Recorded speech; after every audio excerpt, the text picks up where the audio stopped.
Ma sœur a utilisé ma carte de crédit pour payer son mariage, en disant, de toute façon, tu ne te marieras jamais. Maman a appelé ça un cadeau.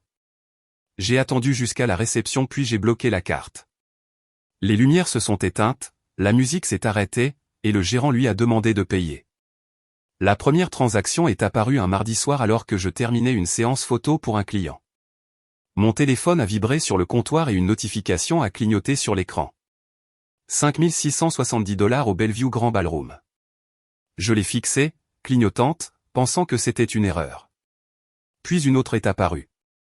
1 200 $ pour Crescent Catering. Mon estomac s'est noué. C'étaient des prestataires de mariage, et pas les miens. J'ai ouvert mon application bancaire, mon pouce planant au-dessus de l'écran pendant que la liste défilait. Acompte pour la robe Flore, musique, photographe.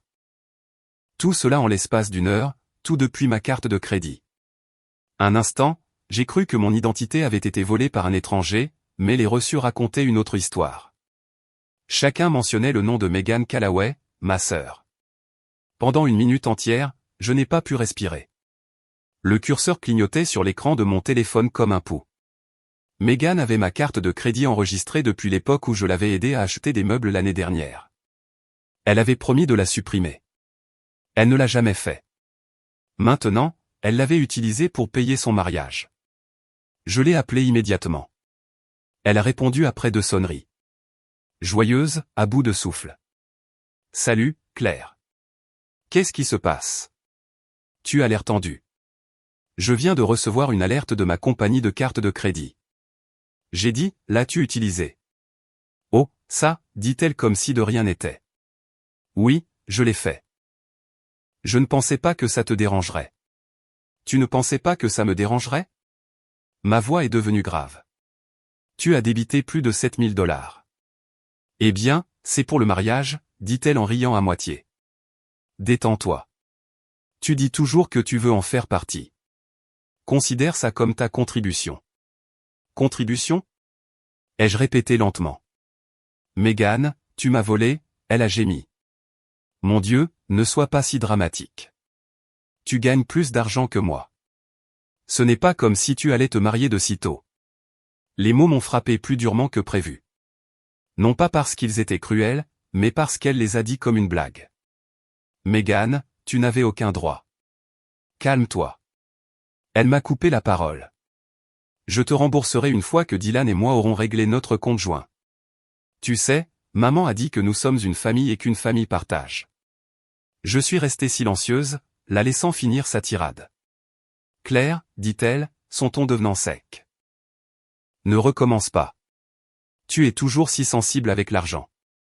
Ce n'est pas une question d'argent, ai-je dit doucement. C'est une question de respect. Eh bien, si ça peut te rassurer, ajouta-t-elle d'une voix légère.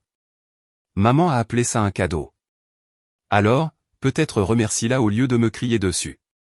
J'ai senti ma mâchoire se crisper. Maman est au courant de ça. Elle était avec moi quand j'ai tout réservé. Elle a dit que c'était le moins que tu puisses faire, puisque tu n'utilises pas la carte pour quelque chose d'important. Honnêtement, elle a raison. Ça fait une éternité que tu es célibataire. Tu n'as pas besoin d'accumuler tout ce crédit. Un instant, tout en moi s'est immobilisé. Megan, ai-je dit, ma voix tremblant légèrement. Tu as dépassé les bornes. Oh, allez. Tu en fais toute une histoire. Je t'inviterai à la table d'honneur, d'accord? Tu auras une super place. Avant que je puisse parler, elle a raccroché.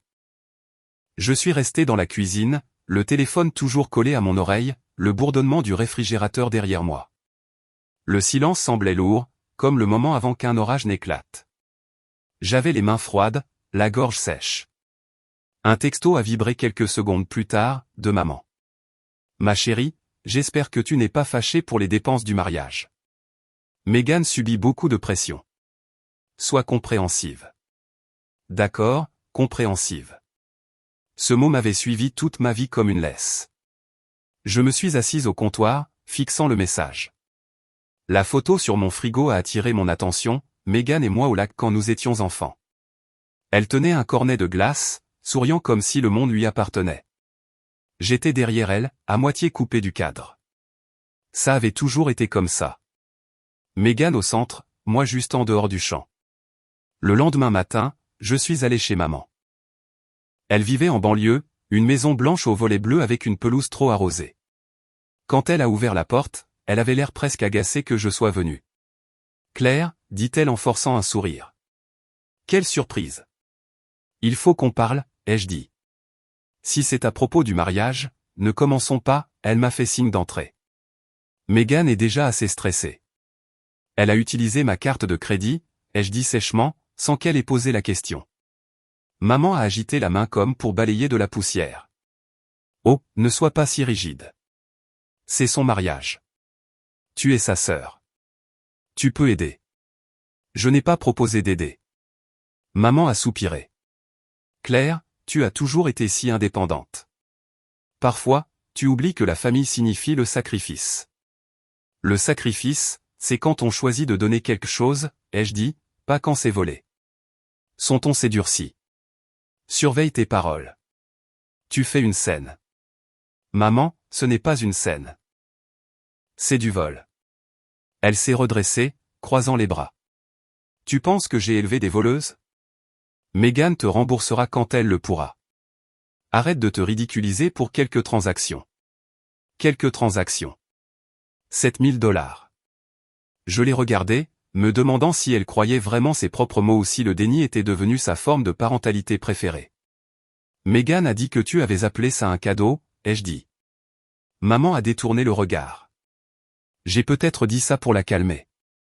Tu sais comment elle est. Comment elle est, ai-je répété. Tu veux dire capricieuse. Ses yeux ont lancé des éclairs. Ne déforme pas mes mots, Claire. Tu as toujours été jalouse d'elle. Le mot a frappé comme une gifle. Jalouse. Elle se marie. Tu es occupée par ton travail. Des priorités différentes. Des priorités différentes. C'est ça. C'était sa façon polie de dire que tu es seule. J'ai reculé d'un pas. L'air entre nous est devenu glacial. Je ne suis pas venu ici pour me battre. Je suis venu pour récupérer ma carte. Maman a expiré. Elle l'a déjà utilisée. Ma chérie, les acomptes sont payés. Que veux-tu que je fasse? Annuler son mariage? Oui, ai-je dit simplement. Sa bouche s'est ouverte. Tu ne ferais pas ça. Je le ferai. Pendant une seconde, elle a semblé véritablement effrayée. Pas de moi, mais de perdre le contrôle. N'ose pas, dit-elle à voix basse. Tu vas tout gâcher. Pense à ce que les gens diront. Je l'ai regardée, cette femme qui avait passé sa vie à polir les apparences comme de l'argenterie. Peut-être qu'il est temps qu'il voie à quoi nous ressemblons vraiment. Je me suis retourné pour partir et elle m'a appelé. Claire. Je me suis arrêté à la porte. Tu as toujours été la plus difficile, dit-elle. La plus silencieuse, mais la plus dramatique. J'ai souri sans me retourner. Alors tu devrais savoir comment se terminent les drames, maman. Avec un rebondissement. Quand je suis rentré, l'appartement semblait plus petit que jamais. J'ai fait du café, mais il avait un goût amer. J'ai ouvert mon ordinateur portable et j'ai de nouveau regardé mon application bancaire. Chaque transaction brillait sur l'écran comme de minuscules brûlures. J'ai cliqué sur « Signaler des transactions non autorisées », puis j'ai hésité. Je ne voulais pas que son mariage soit annulé par de la paperasse. Cela ferait de moi la méchante dans leur histoire. Non, je voulais quelque chose de plus propre, quelque chose qui parlerait sans que j'aie à dire un mot. J'ai fermé l'ordinateur portable et j'ai regardé par la fenêtre. Seattle était grise, bruineuse. Un jogger est passé avec un parapluie vif, ignorant la petite tempête qui se préparait au-dessus de ma vie. Le rire de Megan résonnait dans ma mémoire, léger et insouciant. De toute façon, tu ne te marieras jamais. Peut-être qu'elle avait raison. Peut-être que je ne me marierai jamais. Mais elle venait de faire une erreur. Elle avait oublié que j'étais celle qui prêtait attention aux détails. Le lendemain, j'ai retrouvé ma meilleure amie, Tessa, pour un café. Elle me connaissait trop bien. Tu as l'air de quelqu'un qui prépare un homicide, dit-elle. J'ai eu un sourire narquois. Rien d'illégal, juste de la comptabilité. Qu'est-ce qui s'est passé? Megan a utilisé ma carte pour payer son mariage. Tessa a failli recracher son latte. Elle a fait quoi? 7 000 $. Et maman a appelé ça un cadeau. Ses yeux se sont écarquillés. Dis-moi que tu as tout annulé. Pas encore. Elle s'est penchée en avant. Pourquoi pas? Parce que la meilleure vengeance, ai-je dit en remuant lentement mon café, n'est pas bruyante. Elle est parfaitement synchronisée. Tessa m'a regardé, puis a souri. Tu es terrifiante. Je suis fatigué, ai-je corrigé. Il y a une différence. Ce soir-là, je me suis assise près de la fenêtre, la ville brillant d'une faible lueur ambrée. J'ai de nouveau ouvert mon application bancaire. Mon doigt a plané au-dessus de l'option « Bloquer la carte ». Pas encore. Le timing était important, car lorsque les lumières s'éteindraient le grand jour de Meghan, tout le monde la verrait enfin telle que je l'avais toujours vue, belle, gâtée, et dans le noir. 3 jours se sont écoulés avant que le nom de Meghan ne cesse de clignoter sur mon téléphone. Chaque appel tombait directement sur la messagerie vocale, et chaque message vocal sonnait de la même manière, une fausse sympathie déguisée en agacement. Claire, tu surréagis sérieusement. Maman dit que tu dois te calmer. Dylan et moi te rembourserons dès que nous le pourrons. D'accord, arrête de tout ramener à toi. J'ai supprimé chaque message sans l'écouter jusqu'à la fin. Le 4e jour, maman a appelé. Son ton était prudent, le genre qu'elle utilisait avec les télévendeurs. Ma chérie, ta sœur se sent très mal. Tu sais qu'elle ne voulait aucun mal. Elle a utilisé ma carte de crédit, ai-je dit sèchement. Elle était désespérée, a insisté maman. Les prestataires demandaient les acomptes tout de suite. Meghan a juste agi vite. Vite, ai-je répété. Elle a planifié ça pendant des mois. Maman a soupiré. Tu as toujours été si pragmatique, Claire. C'est ce que j'aime chez toi. Tu comprends que la famille partage? Non, maman. Ai-je dit, ma voix ferme. La famille demande. Elle a expiré dans le téléphone, agacée. Tu es encore dramatique. Ce n'est que de l'argent. Alors paie-le. Je ne peux pas, dit-elle rapidement. Et tu sais que je ne peux pas. Mais tu peux, et honnêtement, n'est-ce pas à ça que sert la famille? J'ai ri une fois, un rire sec et sans humour, apparemment. Ce soir-là, j'ai de nouveau ouvert mon ordinateur portable et j'ai regardé le relevé bancaire. Chaque transaction était là, comme une ecchymose qui refusait de s'estomper. J'ai pensé à cliquer sur « Contester la transaction », mais quelque chose en moi voulait qu'elle pense que tout allait bien. Je voulais qu'elle entre dans son mariage parfait en croyant qu'elle s'en était tirée, car lorsque la vérité éclaterait, je voulais qu'elle la ressente. Le lendemain matin, je suis allé au studio tôt. La photographie avait toujours été mon refuge, mais dernièrement, même cela me semblait vide. Mon assistante, Jess, l'a remarqué. Tu as l'air de manigancer quelque chose, dit-elle en plaisantant à moitié. Peut-être bien. Besoin d'en parler? J'ai hésité. Ma sœur a utilisé ma carte de crédit pour son mariage. Ses yeux se sont écarquillés. Sérieusement? Et ta mère? Elle a appelé ça un cadeau. Jess a grincé des dents. C'est insensé. J'ai hoché la tête. Tu m'étonnes. À la fin de la séance, je n'arrivais pas à me concentrer. Chaque son me semblait trop aigu. Le déclic de l'obturateur, le bourdonnement des lumières, le bavardage à l'extérieur. L'après-midi, j'ai remballé plus tôt et j'ai conduit sans destination précise, laissant simplement la pluie frapper le pare-brise. Seattle était doué pour s'accorder à mon humeur, grise, agitée, familière. Les réseaux sociaux de Meghan s'étaient transformés en un compte à rebours. 30 jours avant l'éternité. Elle avait posté un selfie d'elle et de Dylan souriant devant le Bellevue Grand Hotel. La même salle de bal où mon argent reposait comme un otage. J'ai fait défiler les commentaires. Les cœurs et les émojis de fleurs de maman, les amis s'extasiant sur ses essayages de robes. J'ai fixé l'écran jusqu'à ce que ma vision se brouille, puis j'ai verrouillé le téléphone. Ce soir-là, je suis de nouveau passé chez maman. L'allée était encombrée de boîtes, de fleurs, de rubans, de choses étiquetées, décors de mariage. Elle a ouvert la porte avant que je puisse frapper, la surprise vacillant sur son visage. Claire, tu aurais dû appeler. Je voulais voir si tu pensais toujours que ce n'était que de l'argent. Elle a froncé les sourcils. Ne commence pas.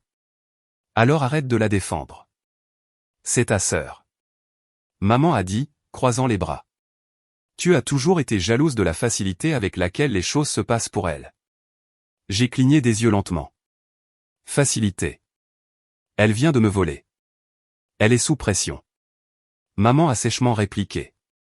Ce mariage est une grosse affaire. Tu sais à quel point elle a voulu ça. Et qu'en est-il de ce que je veux, moi? Ai-je demandé. Est-ce que ça compte un jour? Tu as toujours été si autonome. Maman a dit, son ton s'adoucissant presque avec pitié. Tu n'as pas besoin d'aide. Je n'avais pas besoin de vol non plus. Elle a soupiré. Je veux juste la paix. La paix n'est pas gratuite, ai-je dit doucement. Quelqu'une eau en paie toujours le prix. Ses lèvres se sont amincies. Ne gâche pas ça, Claire. S'il te plaît, ne fais pas mauvaise impression sur la famille. C'est drôle, ai-je dit.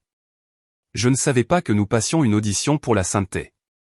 Je suis parti avant qu'elle puisse répondre. L'air extérieur sentait l'herbe mouillée et le ressentiment. Quand je suis rentré, Tessa attendait à ma porte, tenant des plats à emporter et du vin. On dirait que tu as crié sur quelqu'un. Pas assez, ai-je dit en la laissant entrer. Nous avons mangé sur le canapé, les lumières de la ville vacillant à travers les stores. Elle a écouté pendant que je lui parlais de maman, du mariage, des transactions. Quand j'ai fini, elle a sifflé doucement. C'est de la manipulation de haut niveau. Je sais. Alors, quoi maintenant? Je laisse les choses se dérouler, ai-je dit. Ils pensent que je suis passé à autre chose.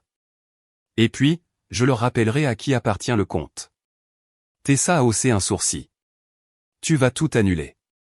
Pas encore, ai-je dit. Le timing est important. Elle m'a regardé un instant, puis a hoché la tête lentement. Tu sais, je pensais que tu étais trop indulgente. Je l'étais, ai-je dit. Mais le pardon n'est qu'une dette impayée avec de meilleures relations publiques. La semaine suivante, les choses se sont calmées. Maman a arrêté d'appeler. Megan a envoyé un seul texto. Merci encore de m'avoir aidé. Tu es la meilleure sœur du monde. Pas d'émoji, pas de culpabilité, juste de l'audace. La nuit, je restais éveillé à écouter la pluie, pensant à toutes les années où on m'avait dit d'être la gentille. J'avais vu Megan faire des crises de colère et se faire pardonner. J'avais vu maman excuser sa cruauté comme de l'immaturité. Pendant ce temps, j'ai appris à tout ravaler, la colère, la douleur, la fierté, parce que quelqu'un devait maintenir la paix. La paix. Encore ce mot. J'ai commencé à me demander si la paix n'était pas juste un autre mot pour le silence, forcé à la soumission. Quelques jours plus tard, papa a appelé. Il s'impliquait rarement dans les drames, ce qui signifiait que maman l'avait envoyé. « Salut, ma puce, dit-il. Ta mère me dit qu'il y a des tensions entre toi et Megan. » Des tensions, ai-je répété. Choix de mots intéressant. Eh bien, je pense qu'elle se sent mal, dit-il doucement. Et tu sais comment elle est, impulsive. Papa, elle a payé tout son mariage avec ma carte. Il s'est éclairci la gorge. J'ai entendu. Écoute, elle est jeune et tu es responsable.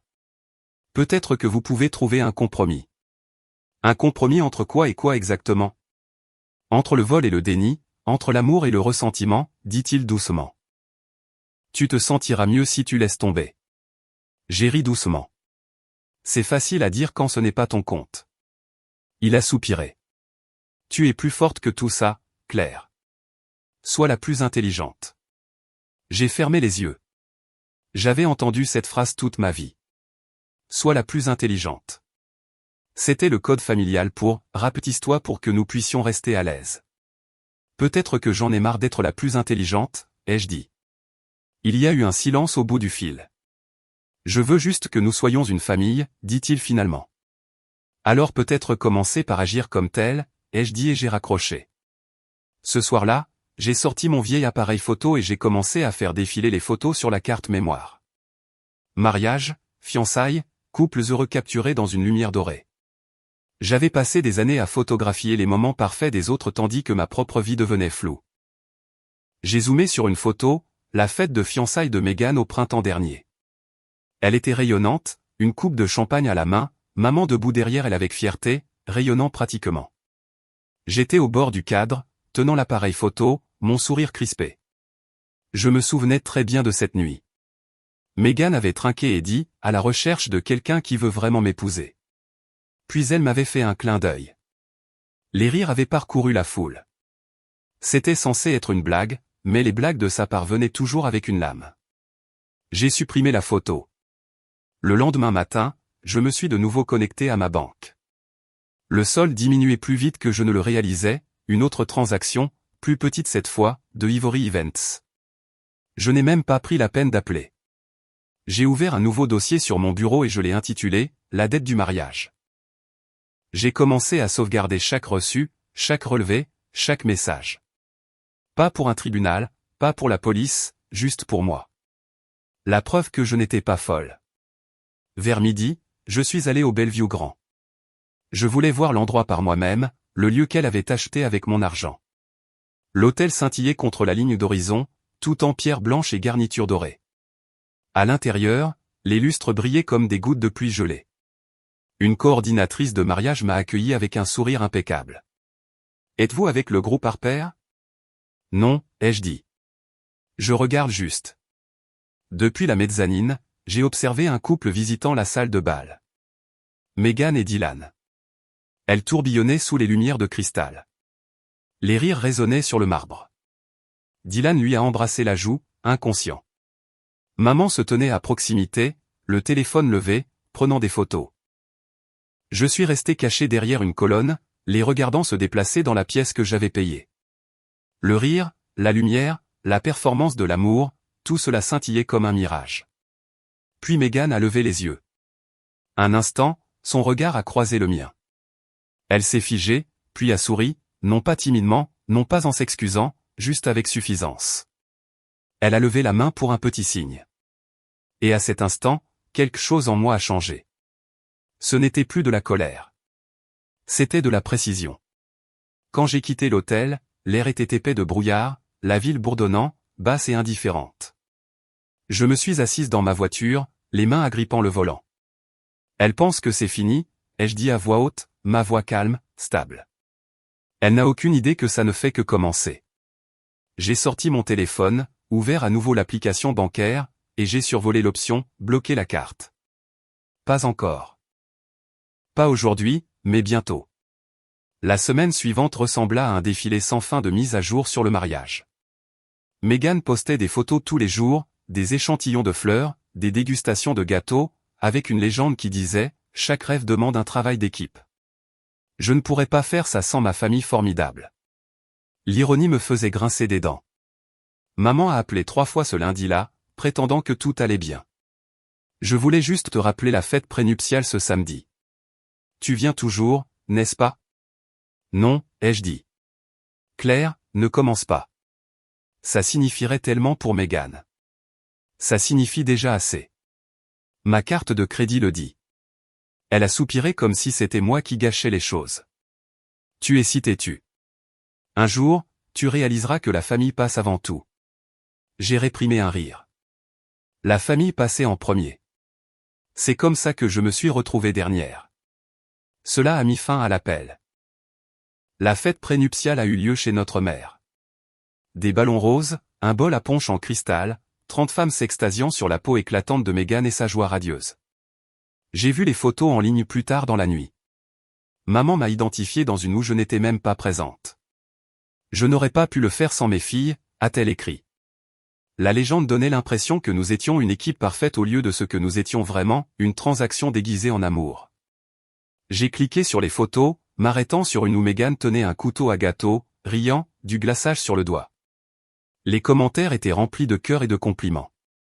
En dessous de tout ça, j'en ai vu un de la tante de Dylan. Si classe, tout comme sa sœur.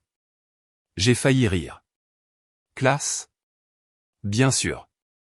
Le mercredi, une autre transaction a frappé mon compte, 2000 $ pour les dernières retouches de la robe.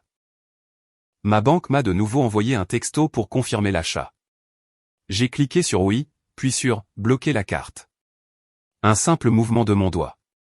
Pas pour toujours, juste un tir de semonce. 2 heures plus tard, Megan a appelé, paniquée. « Claire, mon paiement vient d'être refusé à la boutique de mariage. Ils ont dit que ta carte était bloquée. Ma carte, ai-je dit d'un ton neutre. Pas la tienne. Eh bien, oui, mais les paiements sont liés. Qu'est-ce qui se passe? Je ne sais pas, Megan. Peut-être qu'elle en a marre d'être utilisée. Elle a gémi. Peux-tu simplement la débloquer? S'il te plaît, j'ai l'essayage final demain. Je ne peux pas me présenter sans payer le solde. Je n'ai rien dit, Claire. Elle a insisté. Maman va paniquer si elle entend ça. Alors peut-être que tu devrais l'appeler, ai-je dit, puisqu'elle est ta conseillère financière maintenant. Mon Dieu, tu es impossible, a-t-elle lancé. Tu dois toujours tout compliquer et tu penses toujours que les conséquences sont facultatives. Elle s'est tue. Puis, avec un rire froid, elle a dit, tu es jalouse, n'est-ce pas? Tu ne supportes pas que je me marie avant toi. La ligne est restée silencieuse pendant un long moment.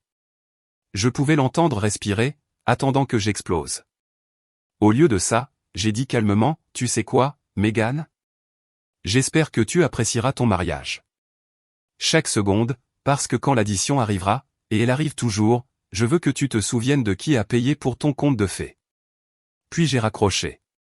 Le lendemain matin, maman s'est présentée à mon appartement sans prévenir. Elle se tenait dans l'embrasure de la porte, tenant un sac en papier de muffins, prétendant que c'était une offrande de paix. Ma chérie, a-t-elle commencé, sont-on préparés? Pouvons-nous parler sans hostilité cette fois? Bien sûr, ai-je dit en m'écartant. Tant que tu te souviens de qui est hostile. Elle a soupiré. Megan m'a parlé de la carte.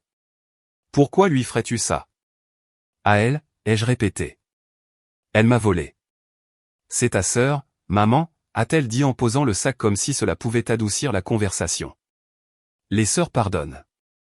Les sœurs demandent la permission avant de voler les économies de quelqu'un. Elle ne voulait pas faire de mal. Tu déformes ça en quelque chose de laid. J'ai ri sous cape. C'était laid avant que je n'y touche. Le ton de maman s'est durci. Elle est sous pression. Les mariages sont compliqués. Pourquoi ne peux-tu pas simplement laisser tomber? Parce que laisser tomber signifie lui apprendre qu'elle peut continuer à le faire et t'apprendre que tu peux continuer à la défendre. Ne prends pas ce ton avec moi. Quel ton? Celui qui dit enfin la vérité.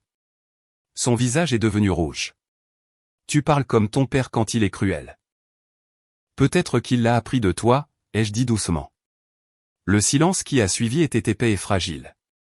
Elle m'a regardé comme si je venais de briser quelque chose de sacré.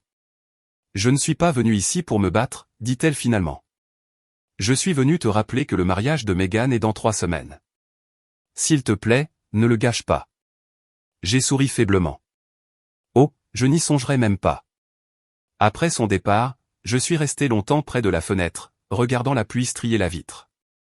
Les lumières de la ville se fondaient en or et en gris, et j'ai pensé à la facilité avec laquelle les gens excusaient les mauvais comportements si la personne qui les commettait était assez charmante. Plus tard dans la nuit, Tessa a appelé. Comment va la famille royale? Toujours aussi délirante, ai-je dit. Elle a ri. Tu n'as pas vraiment débloqué la carte, n'est-ce pas? Bien sûr que si. J'ai menti.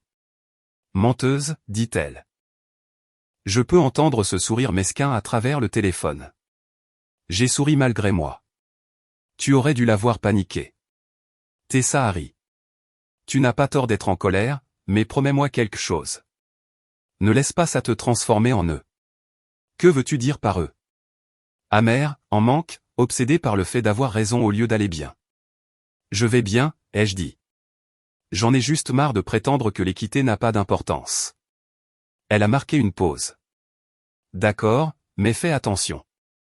Dès que tu commenceras à te battre pour la paix, les gens te traiteront de dramatique. Alors qu'ils le fassent, ai-je dit. J'en ai marre d'être la silencieuse. Ce week-end-là, je suis allé au lac où nous passions nos étés quand nous étions enfants. La cabane à bateau était toujours là, la peinture écaillée, le quai déformé. Je me suis assise sur le bord, les pieds ballants au-dessus de l'eau. L'air sentait le pin et le bois mouillé. Je me suis souvenu d'un été où nous étions enfants, peut-être 12 et 8 ans.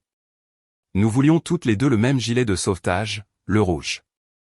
Maman l'a donné à Megan en me disant, tu es l'aînée. Sois généreuse. Meghan avait souri et dit « Merci, Claire ». Je n'avais rien dit parce que argumenter signifiait être qualifié d'égoïste. C'était la première leçon de la règle tacite de notre famille, Meghan reçoit. Claire s'adapte. J'ai sorti mon téléphone et j'ai fait défiler le chat de groupe du mariage. Maman l'avait renommé « l'équipe du bonheur éternel ». Les messages défilaient sur des kilomètres, arrangements floraux, photos de robes, liens de prestataires. J'ai tapé un message, je confirme ma présence. Puis, avant de l'envoyer, j'ai ajouté, je ne manquerai ça pour rien au monde. Quand j'ai appuyé sur envoyer, un calme étrange s'est installé en moi. Parce que je savais enfin ce que je voulais. Pas une vengeance qui crie. Une vengeance qui murmure, une vengeance qui n'a pas besoin de s'expliquer. Sur le chemin du retour, la pluie s'est transformée en une averse continue. Les essuie-glaces battaient en rythme et la silhouette de la ville est apparue à travers la brume, brillante et lointaine. Mon téléphone a vibré, un autre message de Meghan. Super. Tellement contente que tu viennes. N'oublie pas ton appareil photo. Peut-être que tu pourras prendre quelques photos des coulisses pour nous. J'ai regardé le message en souriant faiblement. Oh, j'apporterai mon appareil photo, pensais-je, mais pas pour ce qu'elle attend. Ce soir-là, j'ai versé un verre de vin et je me suis assise par terre à côté de mon bureau. J'ai sorti le dossier intitulé « La dette du mariage » et j'ai commencé à organiser les reçus. Chaque document, chaque email, chaque dollar. La preuve que chaque compte de fait a un prix. Au bas de la pile se trouvait l'email de confirmation original du Bellevue Grand Ballroom. Mon nom était toujours indiqué comme contact de facturation. Meghan ne l'avait même pas changé. Je me suis adossé à ma chaise, laissant le silence remplir la pièce. Le bourdonnement du frigo, le léger tapotement de la pluie, chaque son semblait délibéré. Ce n'était plus de la colère. C'était quelque chose de plus froid, de plus aigu. L'équilibre. J'ai ouvert mon application bancaire une dernière fois avant de me coucher et j'ai fait défiler les transactions récentes. L'icône de blocage brillait toujours en bleu. Mon compte, mon argent, mon contrôle. Meghan pensait qu'elle avait tout pris. Elle n'avait pas pris ça. Avant d'éteindre les lumières, j'ai murmuré dans le silence, presque pour moi-même. Chaque histoire a un photographe. Celui-ci se trouve être moi. Et dans ce petit silence de défi, j'ai commencé à planifier le cadre parfait. 2 semaines avant le mariage, le temps est devenu inhabituellement lumineux pour Seattle. Ciel clair, air vif, un soleil qui rendait tout trop honnête. Je me suis assise à ma table de cuisine, les factures étalées, mon ordinateur portable ouvert sur mon compte bancaire. Le solde se moquait de moi. Les dépenses de Meghan avaient drainé le coussin que j'avais passé des années à construire, le filet de sécurité que je m'étais promis après ma première peine de cœur, après que mon entreprise ait failli faire faillite. Après avoir appris à la dure que personne ne viendrait me sauver. J'ai de nouveau regardé la liste des transactions, en la faisant défiler lentement. Bellevue Grand Ballroom, Crescent Catering, Ivory Events, Magnolia Floral, The Silver Quartet. Chaque ligne portait un morceau de sa journée parfaite, et une entaille dans ma tranquillité d'esprit. J'aurais pu contester chacune d'entre elles, mais cela aurait signifié appeler les banques, remplir des formulaires, attendre en ligne avec des gens lisant des scripts. Et à la fin, Meghan aurait joué la victime. Maman aurait pleuré, et j'aurais de nouveau été la méchante. Non, je voulais la justice, pas la paperasse. Vers 10 heures, on a sonné à la porte. Je n'attendais personne, mais quand j'ai regardé par le Judas, je l'ai vue, Meghan, debout là avec des lunettes de soleil, un sac cadeau rose vif, et ce sourire sans effort qu'elle utilisait quand elle voulait quelque chose. « Salut, grande sœur », dit-elle quand j'ai ouvert la porte. « Tu es difficile à joindre ces derniers temps. »« J'ai travaillé », ai-je dit. « Tu veux dire, tu as broyé du noir ?» taquina-t-elle en entrant sans demander.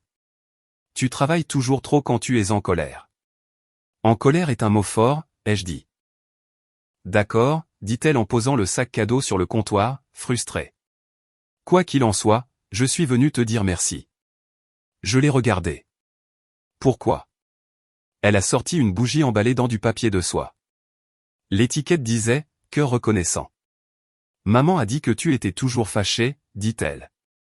Alors, je me suis dit qu'une offrande de paix était de mise. « Une bougie », ai-je dit lentement. « Tu as utilisé ma carte de crédit pour des milliers de dollars et tu m'as apporté une bougie. Elle a levé les yeux au ciel. Mon Dieu, Claire, ce n'est que de l'argent. Arrête de dire ça.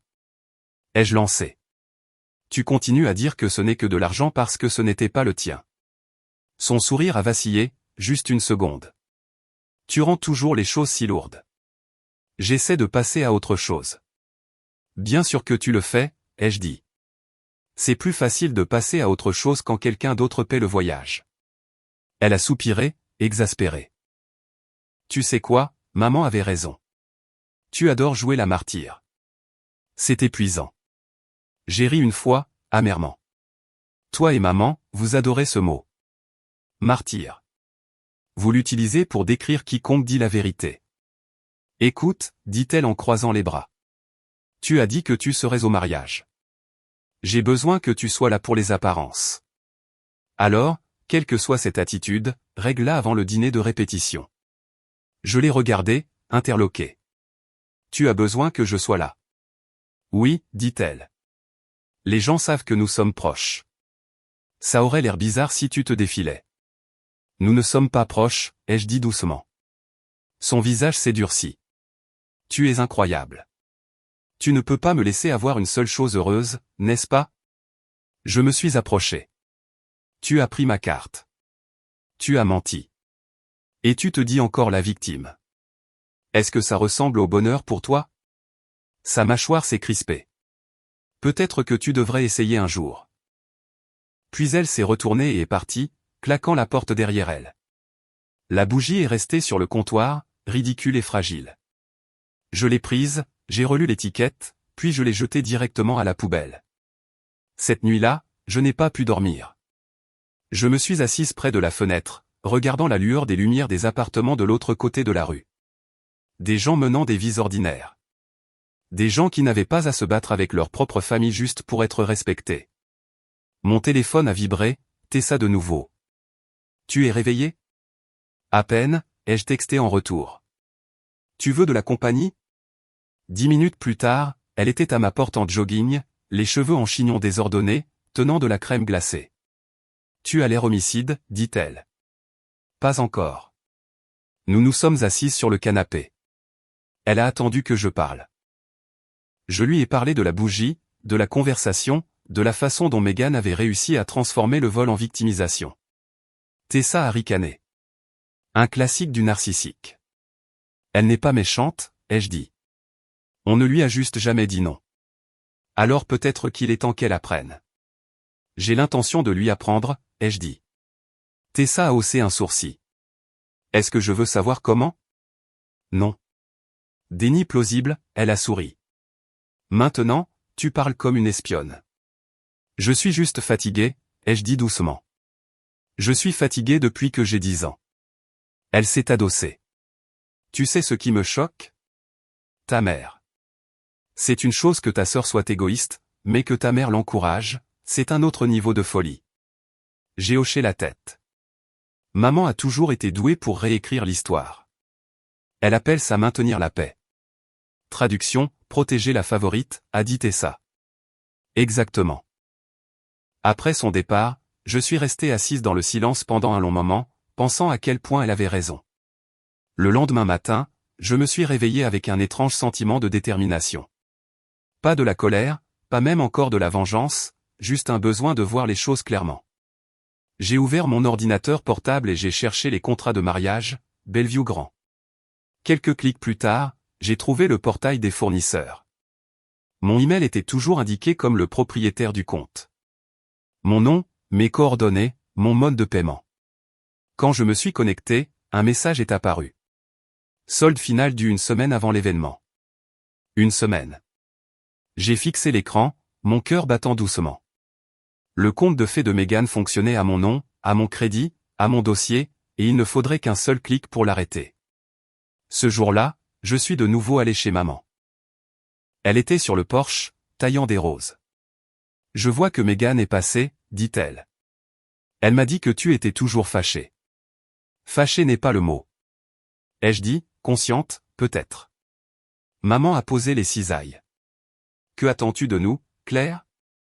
Des excuses, de l'argent, de la gratitude. Je veux de la responsabilité. Elle a soupiré. Tu fais de tout un tribunal. Ce n'est pas une question de culpabilité. C'est une question de famille. Non, maman. La famille, c'est une question de confiance. Tu continues de confondre les deux. Elle m'a regardé, la mâchoire serrée. J'ai fait de mon mieux pour vous élever, les filles. Tu vois juste tout en noir et blanc. Parce que c'est comme ça que les reçus sont imprimés, ai-je dit. Elle a froncé les sourcils. Tu penses toujours être plus intelligente que tout le monde. Non, ai-je dit, juste plus éveillée. Ses yeux ont lancé des éclairs. Si tu gâches ce mariage, Claire, je ne te le pardonnerai jamais. Je l'ai regardé droit dans les yeux. Alors je suppose que tu devrais commencer à t'entraîner. Quand je suis parti, elle ne m'a pas appelé. Pour la première fois, son silence ne m'a pas piqué.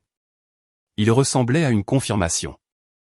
De retour à la maison, j'ai de nouveau ouvert le portail des fournisseurs. L'option de blocage était toujours là. J'ai survolé mon curseur, vacillant. Je n'ai pas cliqué. Pas encore. Le timing était important. Au lieu de cela, j'ai commencé à prendre des notes. Qui était payé? Qui ne l'était pas? Quand les confirmations finales arriveraient? Je l'ai planifié comme un photographe planifie une séance, angle, éclairage, timing. Ce soir-là, alors que le soleil se couchait, je suis allé me promener au bord du lac. L'air sentait la pluie et le pin lointain. Des couples se promenaient main dans la main, parlant doucement. Quelque part à proximité, un guitariste jouait une mélodie lente. J'ai pensé aux vœux à venir de Mégane. Pour le meilleur et pour le pire, pour le plus riche et pour le plus pauvre. Elle n'avait jamais su ce que, plus pauvre, signifiait. Elle avait toujours eu quelqu'un d'autre pour payer la note. Peut-être que cette fois, plus pauvre, signifierait enfin quelque chose. Quand je suis rentré, j'ai trouvé un email du fleuriste adressé à mademoiselle Claire Callaway. Chère mademoiselle Callaway, nous finalisons les arrangements pour le mariage Harper. Veuillez confirmer l'adresse de livraison et l'autorisation de carte d'ici jeudi prochain. J'ai souri. D'ici jeudi prochain, tout serait prêt. Avant de me coucher, j'ai de nouveau sorti mon vieil appareil photo. L'objectif était maculé, alors je l'ai nettoyé. Quand j'ai regardé à travers, les lumières de la ville sont devenues nettes.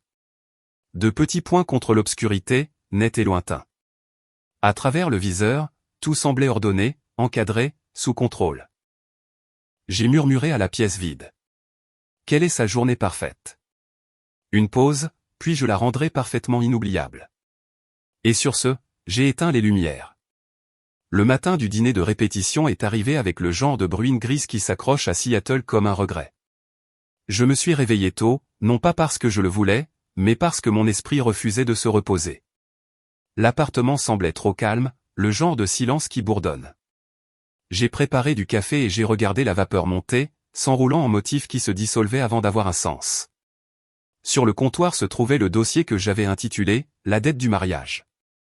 Chaque reçu, chaque email, chaque transaction était soigneusement empilée à l'intérieur comme des preuves attendant un procès. Je n'avais pas besoin de le regarder à nouveau. Je connaissais chaque chiffre par cœur maintenant. Vers midi, mon téléphone a vibré avec un message de maman. N'oublie pas le dîner ce soir à 18h. Tenue de soirée. S'il te plaît, ne rends pas les choses gênantes. J'ai regardé le texto un long moment avant de répondre. Je n'y songerai même pas. Tessa est passée 1 heure plus tard, apportant du café et du chaos. Alors, dit-elle en se laissant tomber sur une chaise. Tu y vas vraiment? Bien sûr, ai-je dit. Je ne manquerai ça pour rien au monde. Elle a haussé un sourcil. Tu dis ça comme quelqu'un qui prépare un coup.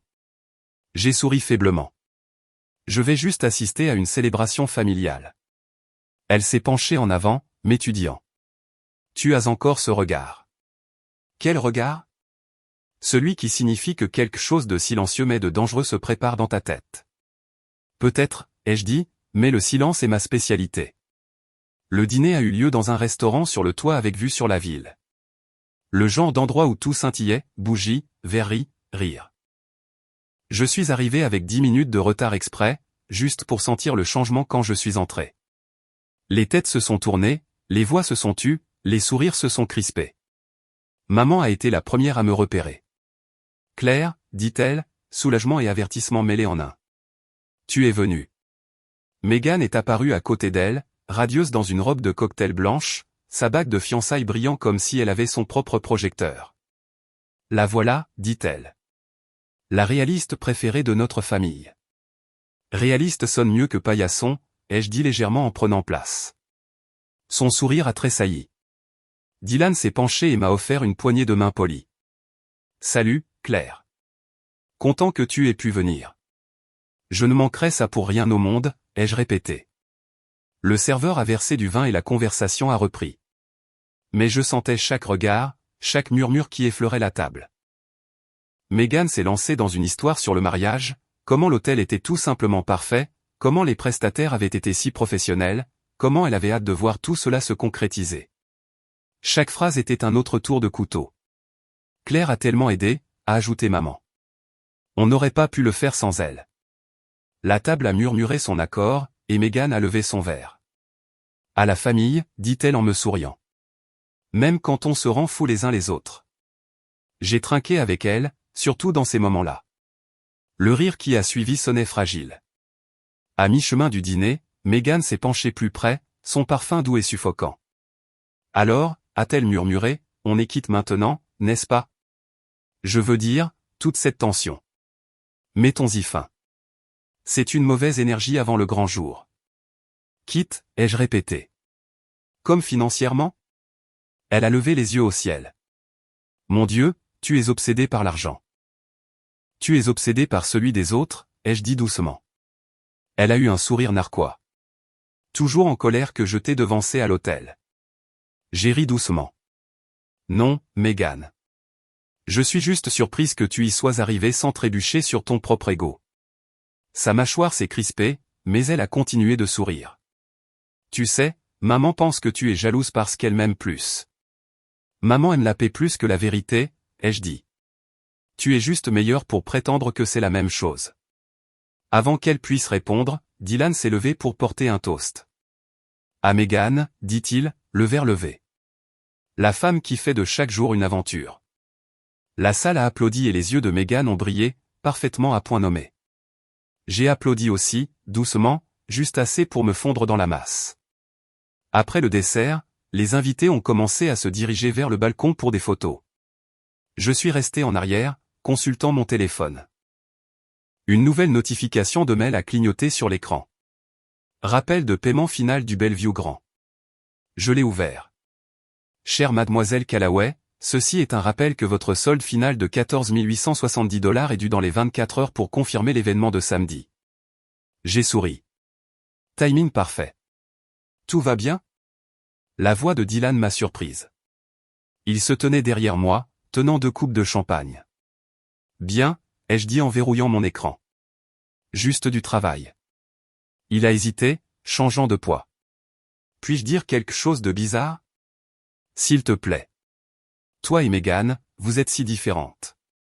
J'ai essayé de comprendre, mais on sent qu'il y a une histoire là-dedans. Il y a toujours une histoire, ai-je dit. Certaines personnes la réécrivent simplement mieux. Il a ri nerveusement. Elle t'adore, tu sais. Elle adore le contrôle, ai-je dit. Il a froncé les sourcils. Elle n'est pas parfaite, mais elle aime passionnément. C'est rare. J'ai croisé son regard. La responsabilité aussi. Il a semblé vouloir en dire plus, mais quelqu'un a appelé son nom, et il s'est excusé. Je l'ai regardé s'éloigner, me demandant combien de temps il faudrait avant qu'il ne réalise dans quoi il s'était marié. À la fin du dîner, les invités se sont attardés pour des étreintes et des promesses de se revoir samedi. Maman m'a embrassé la joue, raidement. S'il te plaît, comporte-toi bien, a-t-elle murmuré. Je le fais toujours, ai-je dit. Dehors, la nuit était fraîche et calme. Je me suis tenu près de la balustrade surplombant la ville, la ligne d'horizon brillant comme des braises. Mon reflet scintillait dans la vitre, mi-ombre, mi-lumière. Tessa a appelé alors que j'arrivais à ma voiture. Comment ça s'est passé? Comme une performance, ai-je dit. Tout le monde a tenu son rôle. Sourire, discours, hypocrisie. A-t-elle dit quelque chose? Elle a dit, on est quitte maintenant. Tessa a gémi. Oh, c'est la meilleure. Ouais, ai-je dit, et bientôt, ce sera poétique. Le lendemain matin, je me suis réveillé tôt et j'ai de nouveau vérifié mes emails. Le rappel de paiement était là, non ouvert cette fois, brillant comme une invitation. J'ai cliqué dessus. Le portail de l'hôtel s'est ouvert, demandant une confirmation. Payer maintenant ou annuler la réservation. J'ai survolé l'écran pendant un long moment, sirotant un café qui avait refroidi. Puis j'ai cliqué sur annuler.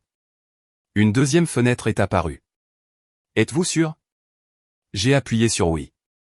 Le son de confirmation était doux, presque délicat, comme le son de l'équilibre qui se rétablit. En milieu d'après-midi, mon téléphone a vibré avec de nouveaux messages. Maman, Megan, même Dylan. Je n'ai répondu à aucun d'eux. Au lieu de cela, je suis allé me promener en ville, laissant le bruit de la ville engloutir la culpabilité avant qu'elle ne puisse se former. Des couples se dépêchaient de passer avec des bouquets, les rires se répandant dans l'air. Quelque part à proximité, un musicien de rue jouait. Here comes the sun. Approprié, pensais-je. De retour à la maison, j'ai versé un verre de vin et j'ai de nouveau ouvert mon ordinateur portable. L'email d'annulation clignotait sur l'écran. Votre réservation au Bellevue Grand a été annulée avec succès. Les remboursements seront traités dans un délai de 5 à 7 jours ouvrables. Remboursement. Mes remboursements. Je me suis adossé à ma chaise. Le premier vrai calme depuis des semaines m'envahissant. Ce n'était pas du triomphe. Ce que je ressentais, c'était de l'équilibre. J'ai pris mon appareil photo, je l'ai tourné vers la fenêtre et j'ai déclenché l'obturateur.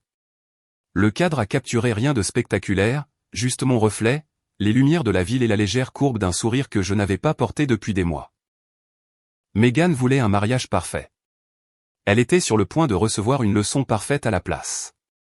2 jours plus tard, les appels ont commencé. D'abord de Megan, puis de maman, puis d'une femme de l'hôtel, dont la voix portait la plus légère nuance de panique. Je les ai tous laissés aller à la messagerie vocale, regardant mon téléphone s'allumer encore et encore jusqu'à ce qu'il se taise enfin. Le silence qui a suivi semblait plus pur, comme l'air après un orage. Au moment où j'ai enfin écouté les messages, la voix de Megan était presque méconnaissable, tendue, aiguë, se brisant sur les bords. Claire, il y a un problème avec l'hôtel. Ils disent que le paiement n'est pas passé. Ils ont dit que la réservation est en cours de révision. Tu l'as réservée, n'est-ce pas? S'il te plaît, rappelle-moi tout de suite. Puis la voix de maman, calme mais tremblante en dessous. Claire, je ne sais pas ce qui se passe, mais c'est grave. Appelle-moi avant que ta sœur ne fasse une dépression. Elle est en larmes. J'ai versé une autre tasse de café, je les ai réécoutés tous les deux une fois de plus, puis je les ai supprimés. Plus tard dans l'après-midi, Tessa est venue sans prévenir, tenant un sac en papier de plat à emporter et son sourire narquois habituel. Tu as l'air suspicieusement calme pour quelqu'un qui tend vers le rôle de méchante. Je ne suis pas une méchante, ai-je dit. Je suis la gravité. Elle a ri. C'est pire. Nous avons mangé en silence pendant quelques minutes avant qu'elle ne demande. Alors, quelles sont les retombées? La journée parfaite de Grace vient de se compliquer, ai-je dit délibérément, en utilisant le surnom que nous avions donné à Megan à l'université. Grace, pour la façon dont elle retombait toujours doucement, peu importe combien de personnes elle poussait. Tessa a mâché lentement. Tu te rends compte que ça pourrait exploser de manière spectaculaire. Je m'en rends compte. Ai-je dit, ça me va. Elle m'a étudié. Tu n'es même plus en colère. Je pense que la colère n'était que le symptôme. Ai-je dit doucement. Ceci est le remède. Ce soir-là, j'ai reçu un autre appel. Cette fois, c'était Dylan. J'ai failli ne pas répondre, mais la curiosité l'a emporté. Salut, dit-il, sa voix basse, méfiante. Est-ce que tout va bien avec l'hôtel? J'ai fait tourner le vin dans mon verre. Pourquoi me demandes-tu ça? Parce que Megan a dit que ton nom est sur tous les contrats et qu'ils ne lui parleront pas sans ta confirmation. C'est vrai, ai-je dit. D'accord, dit-il lentement. Alors, peux-tu, je ne sais pas, arranger ça? Elle panique. Je ne peux pas réparer ce qui n'est pas cassé, ai-je dit. Il a soupiré. Écoute, je comprends qu'il y a une histoire entre vous deux, mais c'est son mariage. Ne laisse pas de vieilles histoires gâcher quelque chose qui est censé être bien. De vieilles histoires? Ai-je répété. C'est comme ça qu'on appelle le vol maintenant? Il a hésité. Je dis juste que ça ne vaut pas la peine de perdre ta famille pour ça. Alors peut-être que ma famille aurait dû y penser avant de me perdre, ai-je dit et j'ai raccroché. Ensuite, j'ai éteint mon téléphone et je l'ai posé face contre table. Pour la première fois de ma vie, je me fichais de savoir qui appellerait ensuite. Le lendemain matin, je me suis réveillé avec 23 nouveaux messages. La plupart venaient de maman. Le dernier, cependant, venait d'un numéro inconnu. Mademoiselle Callaway, c'est Martin du Bellevue Grand. Nous n'avons pas pu confirmer la réservation pour le mariage Harper prévu ce week-end. Veuillez nous contacter pour régler le paiement immédiatement. J'ai souri. Le timing était parfait. Ce soir-là, maman s'est de nouveau présentée à ma porte. Son cou était sec, déterminé. Je l'ai laissée entrer, surtout parce que je voulais voir jusqu'où elle irait. Sais-tu ce que tu as fait? A-t-elle exigé avant que je puisse parler. Plusieurs choses, ai-je dit. Tu devras être plus précise. Elle a laissé tomber son sac à main sur le comptoir. L'hôtel a annulé la réservation. Le fleuriste, le traiteur, tout s'effondre. Megan est dévastée. Je suis sûr qu'elle l'est, ai-je dit doucement. Ses yeux se sont écarquillés. Tu ne le nies même pas. Pourquoi le ferais-je? Les contrats étaient à mon nom. Tu es folle, a-t-elle murmuré. Te rends-tu compte de ce que les gens diront? Probablement que ta fille préférée n'aurait pas dû voler l'identité de sa sœur pour planifier un mariage qu'elle ne pouvait pas se permettre. Son visage est devenu rouge. Tu es cruelle. Je suis cohérente. Ai-je dit, il y a une différence. Pendant un long moment, aucune de nous n'a parlé. Puis elle a dit doucement, tu as embarrassé cette famille. Non, ai-je dit. Tu t'es embarrassé toi-même quand tu as appelé le vol de l'amour et que tu t'attendais à des applaudissements. Elle a tressailli et pour la première fois, je l'ai vu, la peur, non pas de moi, mais de l'histoire qui échappait à son contrôle. Elle avait passé des années à me dépeindre comme la difficile, la dramatique, celle qui surréagissait. Maintenant, elle n'avait plus de scénario. Règle ça, dit-elle. Enfin. Appelle l'hôtel. Dis-leur que c'était une erreur. Je ne peux pas, ai-je dit, ce n'en était pas une. Tu le regretteras, dit-elle. Peut-être. Ai-je dit, mais au moins, je regretterai quelque chose d'honnête. Elle a attrapé son sac et est partie, claquant la porte si fort que le cadre a tremblé. Je suis resté là, l'écho de ce bruit bourdonnant dans ma poitrine. 1 heure plus tard, Tessa m'a envoyé un texto, elle fait le buzz en ligne. Les gens commencent déjà à jacasser. J'ai ouvert Instagram. C'était là. Une photo des invitations de mariage de Megan étalée sur un comptoir en marbre avec la légende, parfois, même les contes de fées rencontrent un obstacle. Des centaines de commentaires en dessous. La plupart pleins de pitié, quelques-uns sarcastiques. Une mariée laissée sans lieu de réception. C'est le karma en talons. Je n'ai pas ri, mais quelque chose en moi s'est détendu. À minuit, Dylan a de nouveau appelé. Je l'ai ignoré. Puis un texto est arrivé. S'il te plaît, dis-moi juste quoi faire. Elle perd la tête. J'ai regardé le message un long moment avant de taper en retour. Paie ton propre mariage. C'est simple. Pas de réponse. Le lendemain, je suis allé travailler comme si de rien n'était. Mon assistant, Jordan, m'a regardé curieusement quand je suis arrivé avec du café et une expression calme. Tu as l'air plus légère, dit-il. J'ai bien dormi, ai-je répondu. La vérité, c'est que je n'avais pas dormi du tout. J'avais passé la nuit à regarder le plafond, à écouter la pluie frapper la fenêtre, pensant à comment la paix peut ressembler à de la culpabilité si on n'y est pas habitué. Vers midi, mon téléphone a de nouveau vibré. Maman.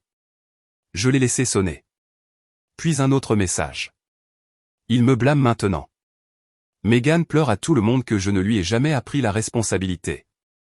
C'est de ta faute, Claire. Tu nous as tous divisés. Je l'ai lu 2 fois avant de le supprimer. Les mots ne me blessaient plus. Ils résonnaient simplement creux, comme criés dans une pièce vide.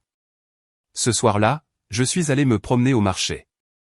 L'air sentait le café torréfié et la pluie. Je suis passé devant un fleuriste arrangeant des lys blancs dans une vitrine. Ils m'ont rappelé les fleurs que Megan avait choisies pour son bouquet. J'ai failli rire. des lys blancs, le symbole de la pureté, de la grâce. L'ironie était parfaite.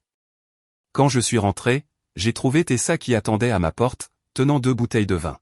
« Tu fais le buzz », dit-elle en souriant. « Oh, mon Dieu !» Elle m'a tendu son téléphone. Un article d'un blog de potin local remplissait l'écran. Marié de Bellevue en crise, drame familial en coulisses. Mon nom n'était pas mentionné, mais ce n'était pas nécessaire. Tout le monde devine, dit-elle. Tu devrais peut-être te faire discrète. J'ai versé un verre à chacune de nous. Qu'ils devinent, ai-je dit. J'ai vécu assez longtemps dans leur histoire. Ils peuvent vivre dans la mienne pour une fois. Elle a levé son verre. À la justice poétique. J'ai trinqué avec elle. À l'équilibre. Nous avons bu au son de la pluie qui tapotait doucement contre la fenêtre. Plus tard, quand elle est partie, je suis resté seul, regardant les lumières de la ville scintiller à travers la vitre mouillée. Mon téléphone a vibré une dernière fois cette nuit-là, un message de Megan. Tu as tout détruit. J'espère que tu es heureuse. J'ai regardé le message un long moment avant de taper en retour. Non, Megan, je suis enfin libre. Puis j'ai posé mon téléphone, j'ai éteint la lampe et j'ai laissé le silence s'installer. Dehors, le tonnerre a grondé, bas et lointain, comme des applaudissements venant de loin. Le matin avant le mariage semblait plus lourd que le ciel lui-même. Seattle était drapé d'une basse couverture de nuages, cette douce lumière grise qui donne l'impression que tout attend une mauvaise nouvelle. Je me suis réveillé tôt, même si je n'avais pas vraiment dormi. Mon téléphone était face contre table sur le comptoir, silencieux pour la première fois depuis des jours. Je n'osais pas y toucher. Je ne voulais pas voir les retombées. Au lieu de cela, j'ai versé du café et j'ai regardé par la fenêtre. De l'autre côté de la rue, une femme en imperméable vif promenait son chien en fredonnant. La vie continuait même lorsque les mondes des autres s'effondraient. J'aurais dû me sentir coupable. Je suppose qu'une meilleure personne l'aurait fait, mais ce que je ressentais à la place, c'était du calme. Pas de la paix, pas de la joie, juste une absence, la première respiration après avoir été trop longtemps sous l'eau.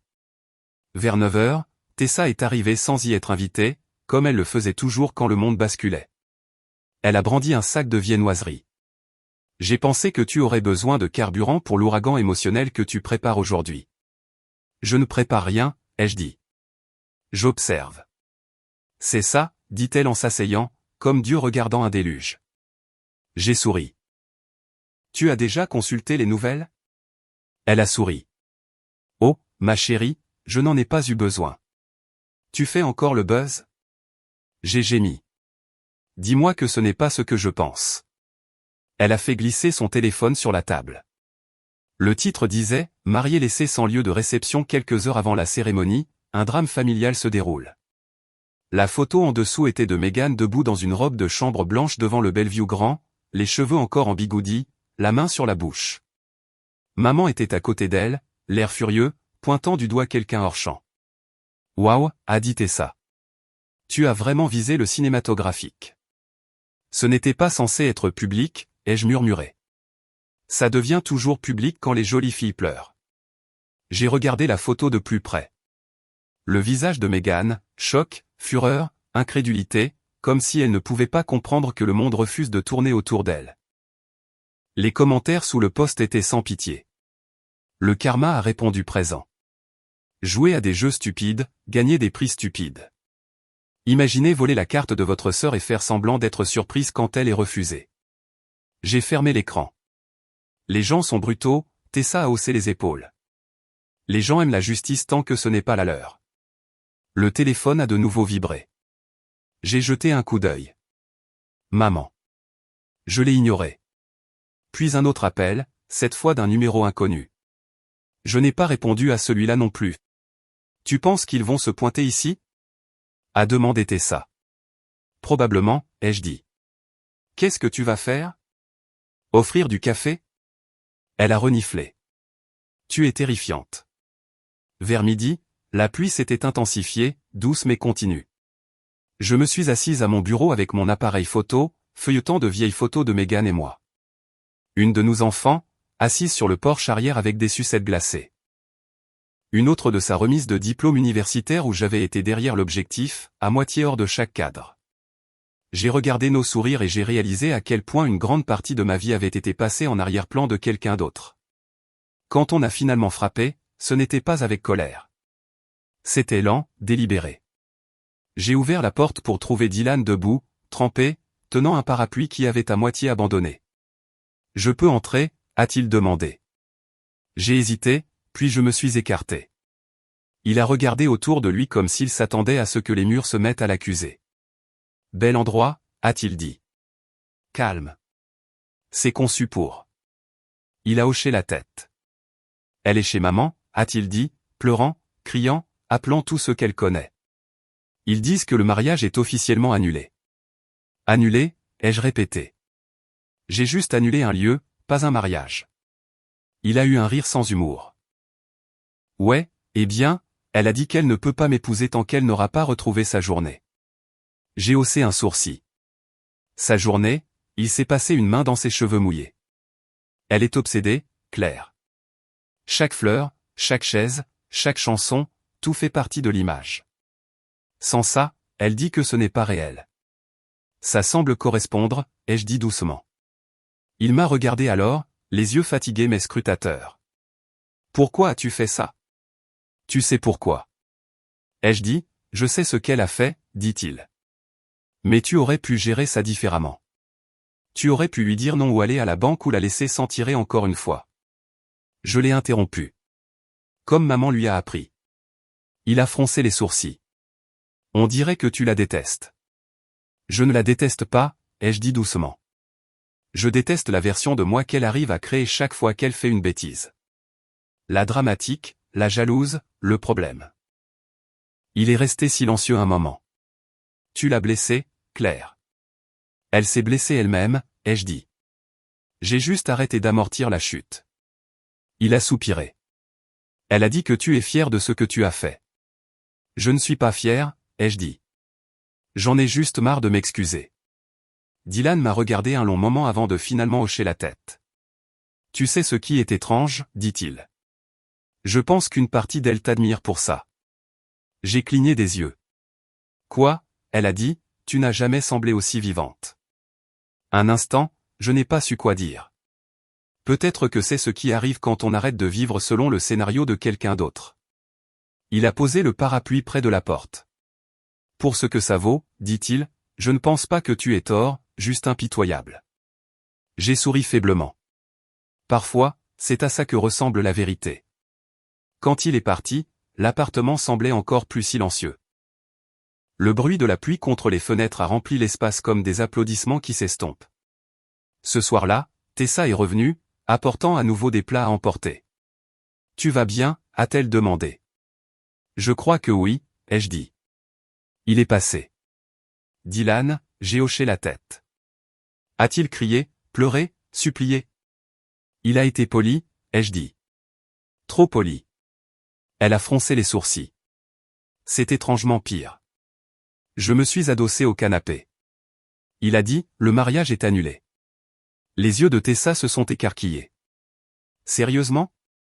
Apparemment, elle refuse de se marier sans que le conte de fées soit intact. Tessa a secoué la tête lentement. Waouh, tu n'as pas juste tiré le tapis sous ses pieds. Tu as enlevé tout le plancher. J'ai regardé par la fenêtre, les lumières de la ville se reflétant sur la vitre. Peut-être qu'il fallait que ça s'effondre. Elle est restée silencieuse un moment, puis a demandé, le regrettes-tu? Non, ai-je dit. Je regrette d'avoir laissé ça durer si longtemps. Avant qu'elle puisse répondre à mon téléphone, il a de nouveau vibré, un texto d'un numéro inconnu. Je l'ai ouvert. Tu as gagné. Heureuse maintenant? Pas de nom, mais je n'en avais pas besoin. J'ai tapé en retour. Il ne s'agit pas de gagner, Megan. Il s'agit de mettre fin au jeu. Je ne m'attendais pas à une réponse, mais une est venue presque instantanément. Tu m'as ruiné. J'ai regardé les mots, puis j'ai tapé lentement en retour. Non, tu as juste enfin rencontré une version de moi qui ne s'est pas portée volontaire pour perdre. J'ai posé le téléphone et j'ai fermé les yeux. Pour la première fois, j'ai réalisé que je n'étais plus en colère. J'étais libre. Le lendemain matin, je suis allé au bord de l'eau. La pluie avait cessé, laissant tout briller, le trottoir, l'eau, l'air. Je me suis assise sur un banc, regardant les ferries traverser la baie. L'air sentait le sel et le renouveau. Derrière moi, quelqu'un a dit mon nom. Je me suis retourné et j'ai trouvé maman debout, vêtue de son parfait manteau beige, des perles toujours autour de son cou comme une armure. Claire, dit-elle. Maman. Elle s'est assise à côté de moi sans demander. Un instant, aucune de nous n'a parlé. L'eau clapotait doucement contre le quai. Elle ne va pas bien, a dit maman finalement. Je sais, elle dit qu'elle ne peut pas te pardonner. C'est bien, ai-je dit. Je ne l'ai pas fait pour le pardon. Elle s'est tournée vers moi, son expression crispée. Tu penses que ça te rend forte? Non, ai-je dit. Ça me rend honnête. Sa mâchoire s'est tendue. Tu l'as humiliée. Elle s'est humiliée elle-même quand elle a qualifié le vol d'amour et s'attendait à des applaudissements. C'est ta sœur, a-t-elle lancé. Et je suis ta fille, ai-je dit. Mais ça ne t'a jamais empêché de prendre parti. Maman a inspiré brusquement. Tu es cruel. J'ai regardé l'eau. Ce qui est cruel, c'est de prendre la paix de quelqu'un et d'appeler ça un devoir familial. Pendant un long moment, elle n'a pas parlé. Puis elle a dit doucement, j'espère que ça en valait la peine. Je me suis tourné vers elle. Ça en valait la peine. Quand elle est partie, le monde a semblé étrangement calme. Je suis resté assise là jusqu'à ce que la lumière commence à décliner. Le ciel virant alors. Ce soir-là, j'ai de nouveau pris mon appareil photo. À travers l'objectif, j'ai vu mon reflet dans la fenêtre, calme, impassible, entière. Pendant des années, j'avais photographié la joie des autres. Maintenant, enfin, j'avais capturé autre chose. La vérité. Et la vérité, ai-je réalisé, était bien plus belle que n'importe quel mariage. Le lendemain du mariage annulé, Seattle avait l'air étrangement lumineuse, comme si le ciel essayait de s'excuser pour tout ce dont il avait été témoin. Je me suis réveillé tard, la lumière du soleil se répandant sur le sol, chaude et importune. Pour la première fois depuis des semaines, il n'y avait pas d'appel, pas de message, pas d'exigence familiale, juste le silence. Le genre de silence qui se mérite. J'ai fait du café, j'ai ouvert la fenêtre et j'ai écouté le bruit de la rue en bas, les bus grondant, les chiens aboyant, la vie normale qui reprenait son cours. Un instant, je me suis laissé croire que le pire était peut-être passé, mais la paix ne dure jamais longtemps quand on partage son sang avec des gens qui vénèrent le contrôle. Vers midi, on a frappé à ma porte. Quand j'ai ouvert, Dylan était de nouveau là. Pas de parapluie cette fois, juste lui, toujours dans sa veste de costume de la veille, des cernes sombres sous les yeux. « Salut », dit-il doucement. Je me suis écarté. On dirait que tu n'as pas dormi. Il a laissé échapper un rire sec. Ça fait deux. Nous nous sommes assis à la table, au même endroit où j'avais écouté tous leurs messages vocaux une semaine auparavant. Ses mains étaient si serrées que ses jointures étaient blanches. Elle est partie rester chez ta mère, dit-il. Elle se regroupe, je suppose. Se regroupe? Ai-je répété. C'est une façon de parler du déni. Il a eu un sourire sans humour. Elle dit à tout le monde que c'était une erreur administrative, que l'hôtel avait surréservé et que tu es irréprochable. J'ai cligné des yeux. Irréprochable? Elle déforme les faits, dit-il, pour avoir l'air moins ridicule. Je me suis adossé à ma chaise. C'est impressionnant, même pour elle. Il a hésité. Elle est gênée. Claire, en colère aussi, mais surtout humiliée. Et elle n'est pas habituée à ça. Elle devrait s'y habituer. Ai-je dit, l'humilité lui va bien. Il s'est frotté les tempes. Je ne suis pas là pour me battre. Je pensais juste que tu devais savoir qu'elle parle aux journalistes. Des journalistes, des blogs de potins locaux, dit-il rapidement. Tu sais comment fonctionne cette ville. Tout le monde aime une crise de nerfs avec un joli visage. J'ai soupiré, pressant mes paumes l'une contre l'autre. Laisse-moi deviner, elle est la victime maintenant. Elle dit qu'elle a été sabotée par un membre de sa famille. Elle ne t'a pas nommé, mais elle n'en avait pas besoin. Il a hoché la tête, les yeux doux de pitié que je ne voulais pas. Tu sais à quelle vitesse les histoires se propagent. J'ai regardé le sol, puis j'ai dit, j'ai passé des années à être la silencieuse, Dylan. La bonne fille, la sœur fiable, et maintenant que je me défends enfin, je suis une méchante. Il n'a pas discuté.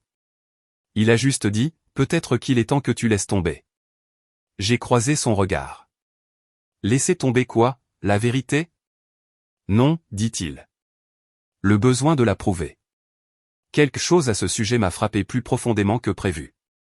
Je voulais être en colère, mais au lieu de cela, je me sentais fatigué, épuisé par toutes les années que j'avais passées à attendre une validation de la part de personnes qui ne m'avaient donné que du silence.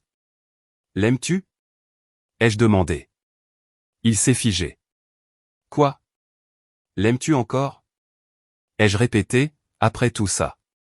Il a expiré lentement. Je ne sais pas. J'aimais qui je pensais qu'elle était. C'est ça le piège, ai-je dit. Elle a joué un rôle toute sa vie. On a juste continué à acheter des billets. Il m'a regardé alors, vraiment regardé. On dirait que tu ne t'en soucies plus. Peut-être que c'est enfin le cas. Quand il est parti, l'appartement semblait plus léger, mais aussi plus vide. Le genre de vide qui vient après qu'on cesse d'attendre des excuses de quelqu'un. Ce soir-là, je me suis assise à mon bureau, faisant défiler les titres que je n'avais pas voulu voir. Mariage qui a mal tourné. Drame familial derrière la mariée la plus en vue de Seattle. Des photos de Meghan pleurant devant l'hôtel, maman la protégeant des caméras comme l'agent d'une célébrité. Aucune mention de comment tout cela avait commencé. J'ai fermé mon ordinateur portable et j'ai versé un autre verre de vin. Mon reflet dans la fenêtre semblait calme, composé, presque méconnaissable. J'ai pensé à supprimer mes réseaux sociaux, à disparaître un moment, mais une partie de moi savait que cela ne ferait qu'alimenter leur récit. La sœur instable fuyant la honte. Au lieu de cela, j'ai fait quelque chose d'impulsif. J'ai ouvert mon compte et j'ai posté une seule photo. Ce n'était pas de Meghan ou du mariage. C'était une photo que j'avais prise la nuit précédente à travers ma fenêtre. La ligne d'horizon brillant contre un horizon sombre. La légende simple, parfois, l'équilibre ressemble au silence. En quelques minutes, les commentaires ont commencé à affluer, certains encourageants, d'autres curieux, quelques-uns cruels. Je les ai tous ignorés. Le lendemain matin, Tessa a appelé. D'accord. Dit-elle, tu as officiellement cassé Internet. Je n'ai même rien dit, ai-je dit. Exactement. C'est ce qui rend les choses pires. Les gens comblent les vides. J'ai soupiré. Laisse-les faire, Claire, dit-elle doucement. Tu sais qu'ils vont te traîner dans la boue pour ça. Ils m'ont traîné dans la boue toute ma vie. Ai-je dit, je choisis juste enfin la direction. Plus tard dans l'après-midi, je suis allé me promener. L'air sentait le trottoir mouillé et l'espresso. La ville pulsait à son rythme habituel. Quelques personnes m'ont regardé en passant. Peut-être qu'elles m'ont reconnu. Peut-être pas. Quoi qu'il en soit, j'ai continué à marcher. Quand je suis rentré, une lettre attendait sur mon paillasson. Manuscrite, mon nom dans la parfaite écriture cursive de maman. Je suis resté là un long moment avant de l'ouvrir. Claire, commençait-elle. Tu nous as embarrassés au-delà de toute réparation. Grace pourrait ne jamais se remettre de ce que tu as fait. Je t'ai mieux élevé que ça. J'espère qu'un jour tu réaliseras l'étendue des dégâts que ton égoïsme a causés. D'ici là, j'ai besoin de distance. S'il te plaît, ne me contacte pas. Pas d'amour, maman. Juste son nom. Margaret. Je me suis assise lentement, le papier tremblant dans mes mains. Pas parce que j'étais triste, parce que je ne l'étais pas. J'étais engourdi. Le genre d'engourdissement qui vient quand quelque chose se brise pour la dernière fois et que vous réalisez que c'est un soulagement. Quand Tessa est venue ce soir-là, je lui ai tendu la lettre. Elle l'a lue, puis a sifflé. Waouh, cette femme pourrait militariser la culpabilité pour gagner sa vie. Elle le fait déjà, ai-je dit. Tessa a plié la lettre avec soin et me l'a rendue. Tu vas répondre? J'ai secoué la tête. Ça ne sert à rien. On ne peut pas raisonner les gens qui confondent le silence avec la paix. Elle m'a étudié un moment. Tu n'as plus l'air en colère. Je ne le suis pas, ai-je dit. Je crois que je n'ai plus de place pour ça. Elle a souri doucement. C'est la croissance, ma belle. Une croissance laide et inconfortable. J'ai ri doucement. Peut-être. Ou peut-être que c'est juste l'acceptation. Après son départ, je suis allé à mon studio et j'ai sorti mon appareil photo. Pendant des semaines, il était resté intact, accumulant la poussière. J'ai essuyé l'objectif et je l'ai tourné vers moi. La lumière de la fenêtre a attrapé le bord de mon visage, mi-ombre, mi-soleil. J'ai appuyé sur le déclencheur. Le clic a résonné dans la pièce comme une ponctuation à la fin d'une longue phrase. La photo qui est apparue à l'écran n'était pas jolie. Mes yeux étaient fatigués, mes cheveux en désordre, mais c'était réel. J'ai nommé le fichier « séquelles ». Le lendemain, je l'ai envoyé à une petite galerie locale avec laquelle j'avais déjà travaillé, en joignant un message simple. Parfois, le silence mérite un cadre. 1 heure plus tard, le conservateur a répondu « C'est magnifique, envoûtant. Envisageriez-vous d'en montrer plus ?» J'ai regardé le message, une chaleur étrange se répandant en moi. Pour la première fois, je n'étais pas défini par ce que ma famille disait. J'étais vu par quelqu'un qui voyait l'art, pas le scandale. J'ai ouvert le dossier sur mon ordinateur où je gardais toutes mes vieilles photos, mariages, portraits, une joie qui ne m'appartenait pas. Puis j'ai commencé à en créer un nouveau. Je l'ai nommé « Récupération ». À la tombée de la nuit, j'avais pris 5 nouvelles photos. Des pièces vides, des fleurs fanées, un verre de vin renversé sur le côté, la pluie striant la fenêtre. Chacune ressemblait à une confession à travers la couleur et la lumière. En téléchargeant l'image finale, je me suis murmuré, ce n'est plus de la vengeance. C'est de la reconstruction. Dehors, la pluie a recommencé, tapotant doucement contre la vitre, rythmique et indulgente. Et pour la première fois depuis des années, je me suis senti légère. Non pas parce que la tempête était passée, mais parce que j'avais enfin compris que ce n'était jamais mon travail d'arrêter la pluie. Mon seul travail était de m'y tenir, sans peur. La semaine suivante passa comme une lente expiration. Le monde continuait de tourner, mais le mien s'était immobilisé. Je n'avais pas réalisé à quel point le chaos de ma famille avait été bruyant jusqu'à ce qu'il disparaisse. Pas d'appel, pas d'excuses imbibées de culpabilité déguisées en leçons, juste moi, mon travail et le faible bourdonnement de la ville à l'extérieur de ma fenêtre. La propriétaire de la galerie, Marisol, m'a de nouveau envoyé un email ce lundi-là. « Tes photos sont captivantes », a-t-elle écrit. Brute d'une manière qui semble méritée. Pouvons-nous nous rencontrer pour discuter d'une exposition? J'ai relu le message 3 fois, incertaine de ce que je devais ressentir. Pendant si longtemps, j'avais été la silencieuse, celle derrière l'objectif capturant la vedette de tous les autres. Maintenant, quelqu'un voulait encadrer mon silence. Quand j'ai rencontré Marisol plus tard cette semaine-là, elle était exactement ce à quoi je m'attendais. Des cheveux argentés coupés au carré au menton, des yeux vifs et bienveillants, le genre de femme qui voyait des choses que la plupart des gens manquaient. Elle m'a accueilli avec une poignée de main qui a duré juste assez longtemps pour paraître sincère. « Tes photos ne mendient pas la sympathie », dit-elle en les étalant sur son bureau. Elles disent la vérité et laissent les gens décider de ce qu'ils ressentent.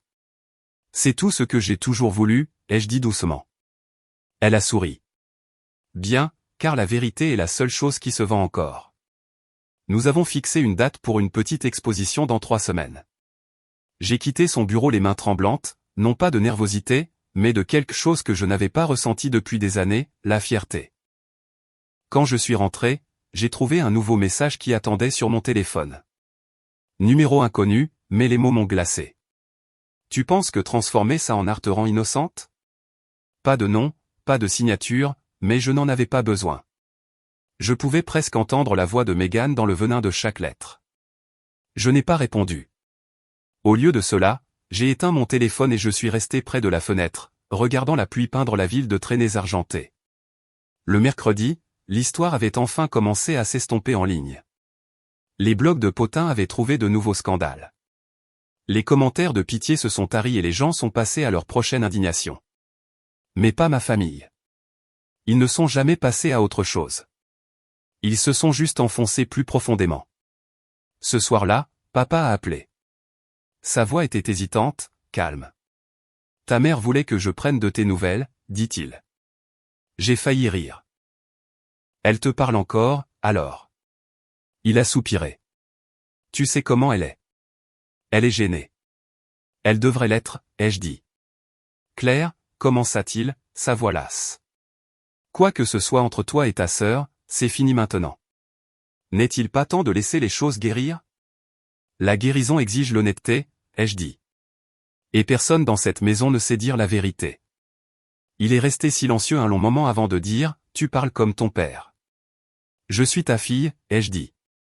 Tu n'as juste jamais aimé les parties de toi que tu voyais en moi.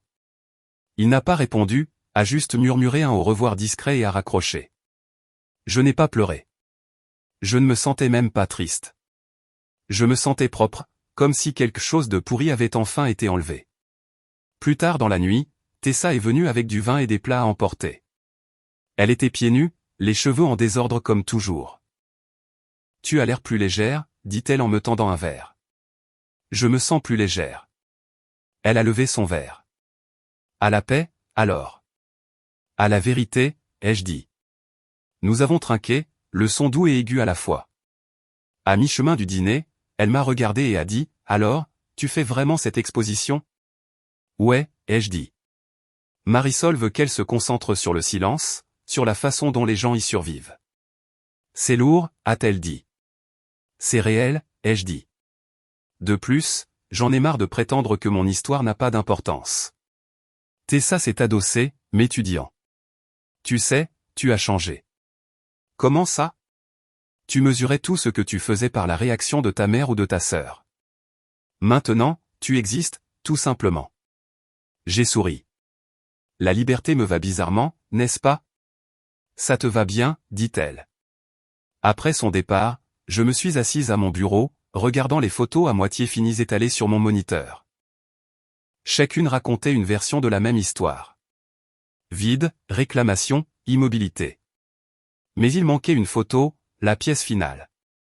Alors, j'ai attrapé mon manteau et mon appareil photo et je suis allé au Bellevue Grand. Il était plus de minuit quand je suis arrivé. Le bâtiment se dressait au contre le ciel nocturne, le même monument scintillant qui avait autrefois abrité tous les rêves de Meghan. À travers les portes vitrées, je pouvais voir la salle de bal, sombre et vide, les chaises empilées, les lustres tamisés. J'ai levé l'appareil photo et j'ai pris une photo. Le déclic a résonné dans la rue silencieuse. À travers l'objectif, j'ai tout vu différemment, non pas comme une perte, mais comme des séquelles. Les décombres de l'illusion. Quand je suis rentré, j'ai téléchargé la photo. L'image était saisissante, des sols en marbre reflétant une faible lumière. La silhouette vague de mon reflet capturé dans la vitre. Je l'ai intitulé « Le coup de l'harmonie ».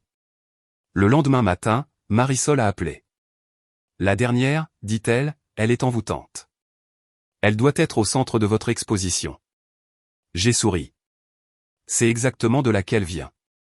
Plus tard dans la journée, j'ai reçu un email inattendu de Meghan. Félicitations pour ta petite exposition d'art. Comment sait-il? J'ai vu le post de la galerie. Tu as vraiment réussi à te faire passer pour la victime à nouveau. J'espère que tu apprécieras l'attention, car une fois qu'elle se sera estompée, tu seras toujours la même personne misérable que tu as toujours été. Je l'ai lu 2 fois, puis je l'ai supprimé sans répondre. Les mots ne m'atteignaient plus. Ils n'avaient plus de poids parce qu'elle avait déjà tiré son meilleur coup et j'avais survécu. Ce soir-là, Ethan, un vieil ami d'université et le premier homme que j'avais jamais aimé, m'a envoyé un texto à l'improviste. J'ai vu l'histoire. Tu vas bien? J'ai hésité, puis j'ai répondu, mieux que bien. Nous avons parlé un moment, facilement et familièrement. Il était revenu en ville après des années d'absence, dirigeant maintenant son propre studio de photographie. Quand il a demandé à prendre un café, je me suis surprise en disant oui. Le lendemain matin, nous nous sommes rencontrés dans un petit café près du lac. Il avait l'air plus âgé, plus doux, mais le même sourire était là. Tu as l'air différente, dit-il après un moment. Je me sens différente. Bien. Différente. Vraiment différente, ai-je dit. Nous avons parlé pendant des heures d'art, de la vie, du poids étrange de la famille. Quand je lui ai parlé de l'exposition, il a souri. C'est énorme, Claire. J'ai toujours su que tu transformerais la douleur en quelque chose de beau. Il ne s'agit pas de beauté, ai-je dit. Il s'agit de vérité. Il a hoché la tête lentement. C'est la même chose, n'est-ce pas? Quand nous nous sommes dit au revoir, j'ai réalisé quelque chose d'étrange. Je n'avais plus peur. Ni de ce que les gens pensaient. Ni de la colère de ma famille, ni même d'être seul. Ce soir-là, je suis rentré à mon appartement les fenêtres baissées, le vent soufflant dans mes cheveux. Les lumières de la ville scintillaient au loin, Mais pour une fois, je ne me sentais pas petite sous elle. Je me sentais ancrée. Quand je suis rentré, il y avait un autre email de Marisol confirmant le titre de l'exposition, non invité. Le mot m'a frappé plus fort que je ne l'attendais. C'est ce que j'avais toujours été. La fille non invitée, la sœur non choisie, le témoin silencieux de l'histoire de tous les autres. Mais maintenant, c'était quelque chose de nouveau. Une déclaration, pas une blessure. Je me suis tenu près de la fenêtre, la ville brillant en dessous, et j'ai murmuré, pas non invité, juste enfin libre. J'ai levé mon appareil photo une dernière fois et j'ai pris une photo de la ligne d'horizon, la vitre reflétant mon propre léger sourire. Le déclencheur a cliqué doucement, comme le son d'une porte qui se ferme enfin. Et cette fois, je n'ai pas regardé en arrière. Le soir du vernissage est arrivé plus vite que prévu. La galerie était plus petite que dans mon souvenir, ses murs blancs brillant sous une douce lumière ambrée. Mes photos étaient accrochées en rangées parfaites, chacune un fragment de silence, chaque cadre une confession que je n'avais jamais prononcée à voix haute.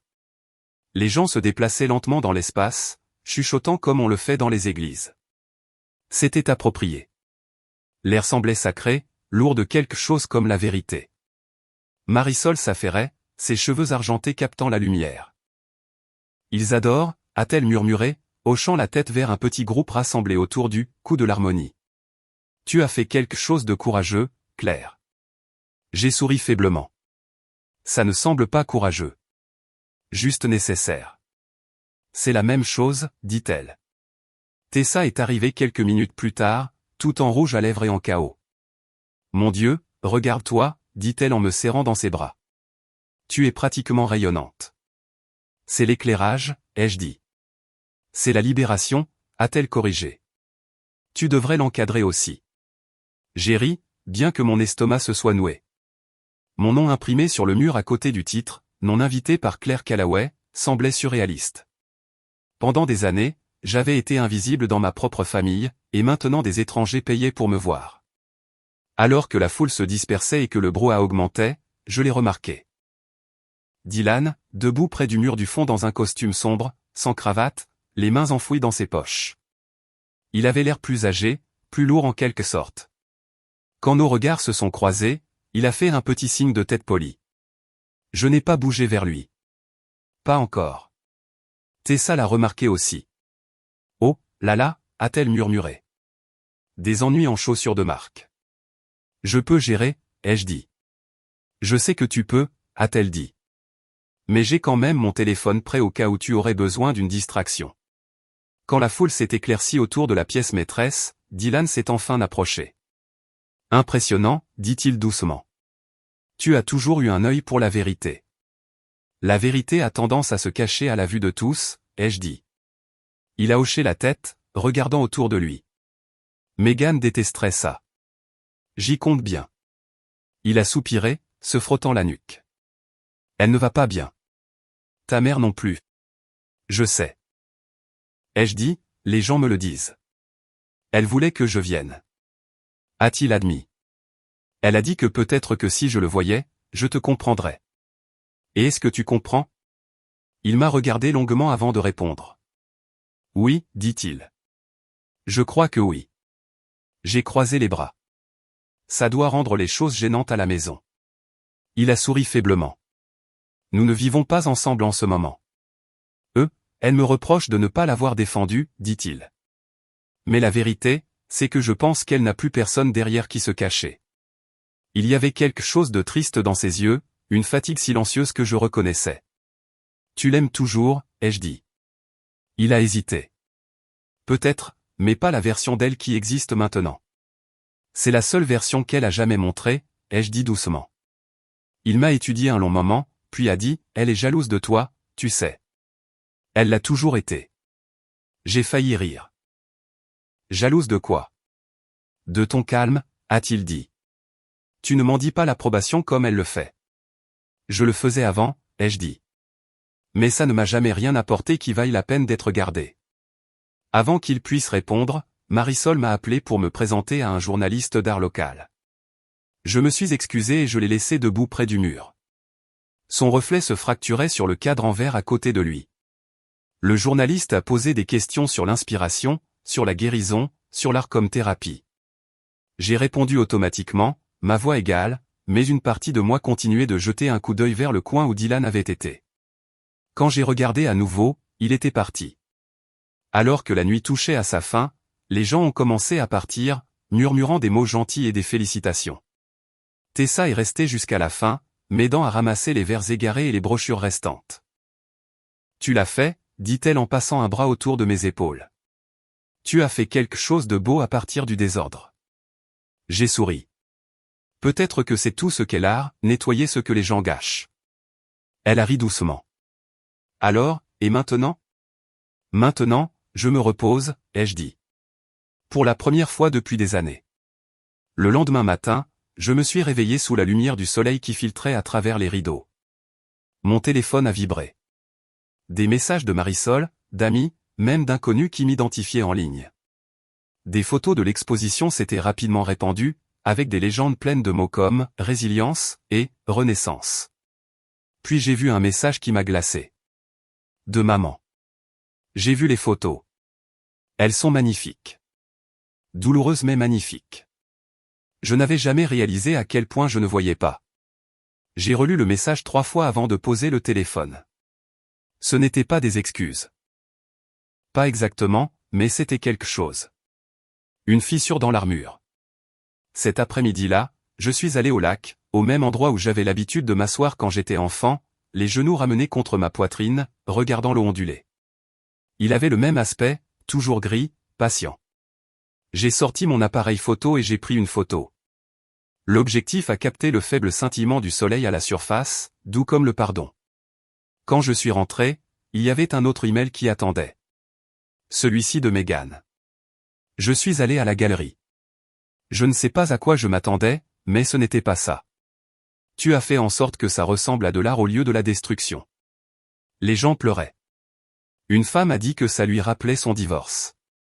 J'ai détesté ça. J'étais d'accord. J'ai expiré lentement et j'ai continué à lire. Maman est plus silencieuse depuis qu'elle a vu ça. Je pense qu'elle réalise des choses qu'elle ne veut pas dire à voix haute. Je ne suis pas prête à parler encore, mais je ne te déteste pas. Pas complètement. C'était la chose la plus proche du remords qu'elle ait jamais écrite. J'ai tapé une réponse, puis je l'ai effacée. Je n'avais pas besoin de dire quoi que ce soit. Le silence entre nous faisait enfin son propre travail. Ce soir-là, Ethan est passé avec des fleurs et du champagne. J'ai vu les critiques, a-t-il dit. Ils ont appelé ton exposition une rébellion silencieuse enveloppée de lumière. C'est dramatique, ai-je dit en souriant. Vrai, cependant, a-t-il dit. Tu as changé le récit.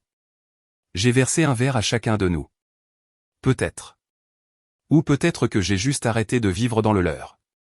Nous nous sommes assis sur le balcon alors que les lumières de la ville scintillaient en dessous. Il s'est appuyé contre la balustrade, me regardant. Tu penses parfois à la suite? Tout le temps, ai-je dit. Mais pour une fois, ça ne me fait pas peur. Il a hoché la tête. C'est comme ça que tu sais que tu as traversé l'épreuve. J'ai pensé à ça longtemps après son départ. À comment survivre n'est pas bruyant. Ce ne sont pas des feux d'artifice ou des applaudissements. Parfois, c'est juste se réveiller un matin et réaliser que la tempête est finie et que vous êtes toujours debout. Le lendemain, j'ai rencontré Marisol à la galerie pour démonter les dernières photos. Elle a marché à côté de moi, silencieuse pour une fois. Tu sais. Dit-elle, les gens n'arrêtent pas de me demander ce que signifie ton travail. Je leur dis qu'il ne s'agit pas de vengeance, mais de réappropriation. J'ai souri. C'est exactement ce que c'est. Alors que nous emballions le dernier cadre, elle m'a tendu une enveloppe. Quelqu'un a déposé ça hier soir, dit-elle. Il n'a pas laissé de nom. À l'intérieur se trouvait une note manuscrite d'une écriture soignée. Pendant des années, tu as été l'ombre. Maintenant, tu es la lumière. Ne laisse plus jamais personne l'atténuer. Je n'avais pas besoin de signature pour savoir de qui il s'agissait. Quand je suis sorti, l'air était vif, le genre de froid propre qui sent les débuts. J'ai levé mon visage vers le ciel, les yeux fermés, l'inspirant. Pour la première fois de ma vie, je ne me sentais pas non invité. Je me sentais choisi, par moi-même. Ce soir-là, j'ai placé la dernière photo de l'exposition sur mon propre mur à la maison. Ce n'était pas l'une des plus dramatiques, juste le lac ondulant sous la lumière du soleil. En dessous, j'ai griffonné une note. Le silence n'est pas une absence, c'est une arrivée. Et pour la première fois depuis des années, j'ai dormi sans rêver de l'histoire de quelqu'un d'autre que la mienne.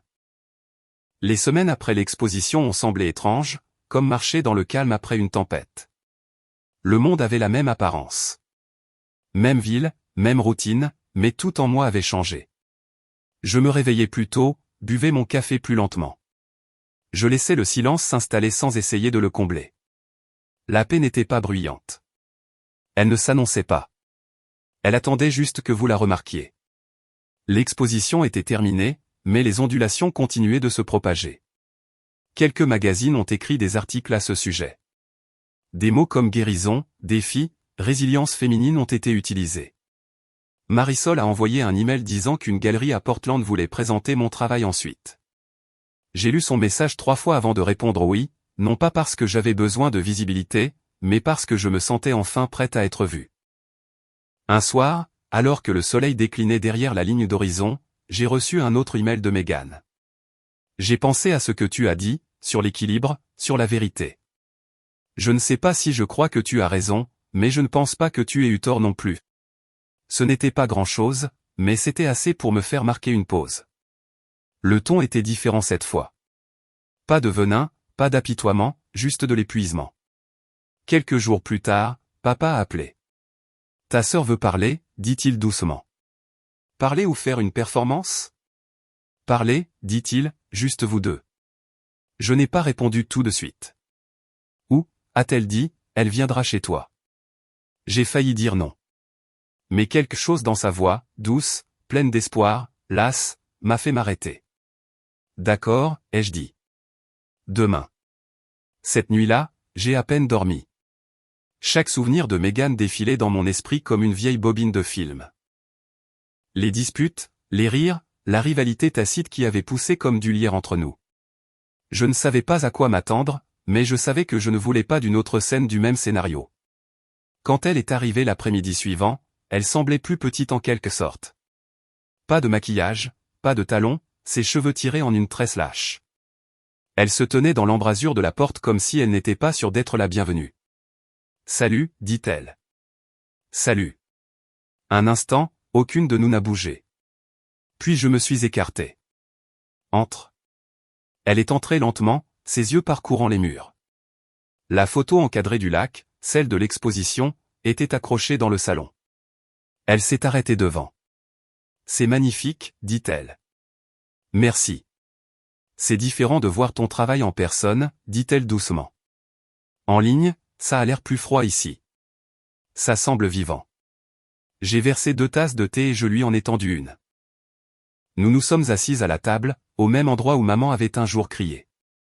Où Tessa avait ri, où j'avais lu des lettres que je n'avais jamais voulu recevoir. Je ne suis pas venue pour me battre, a dit Megan. Tant mieux, ai-je dit. Je suis à la retraite. Ça l'a presque fait sourire. Je méritais ce qui est arrivé, dit-elle après une pause. Le mariage, le chaos, tout ça. Je ne l'ai juste pas réalisé avant de voir ces photos. J'ai étudié son visage, attendant la défense familière, les larmes qu'elle utilisait comme monnaie. Mais elles ne sont pas venues. Elle avait juste l'air fatiguée. Tu m'as blessé, ai-je dit doucement. Je sais. Et tu as laissé maman me blâmer pour tout. Je sais ça aussi. J'ai siroté mon thé, sentant le poids des années entre nous. Pourquoi ? Elle a regardé la table. Parce que c'était plus facile. Parce que je voulais être aimé et je me fichais de qui payait pour ça. Sa voix s'est brisée sur le dernier mot. Un instant, je l'ai vue non pas comme ma rivale, mais comme la petite fille avec qui je partageais une chambre, celle qui se glissait dans mon lit pendant les orages. Je ne sais pas comment réparer ça, dit-elle. Alors ne le fais pas, ai-je dit. Arrête juste de prétendre que ce n'est pas arrivé. Elle a levé les yeux, brillants. Maman dit que j'ai détruit cette famille. Maman dit beaucoup de choses quand elle a peur de perdre le contrôle. Elle m'a dit que tu l'avais humiliée. Je lui ai dit la vérité. Ai-je dit, elle n'aimait juste pas l'éclairage. Ça l'a fait rire. Un vrai rire. Petit et tremblant, mais réel. Le son nous a surprises toutes les deux. Tu me manques, dit-elle finalement. L'idée de toi me manque, ai-je dit. La version qui n'avait pas besoin de gagner tout le temps. Nous sommes restés assises en silence pendant un long moment. Puis elle a fouillé dans son sac et a sorti une petite enveloppe. J'ai apporté ça, a-t-elle dit. À l'intérieur se trouvait un chèque. Pas énorme, mais assez pour me serrer la poitrine. C'est le remboursement des prestataires du mariage, dit-elle. Il aurait dû être versé de toute façon. Je ne veux pas de ton argent. Ce n'est pas de la charité, dit-elle. C'est une conclusion. Je l'ai regardé. Tu penses qu'un chèque répare ce qui s'est passé? Non, dit-elle, mais c'est un début. Pendant une seconde, j'ai pensé à le refuser.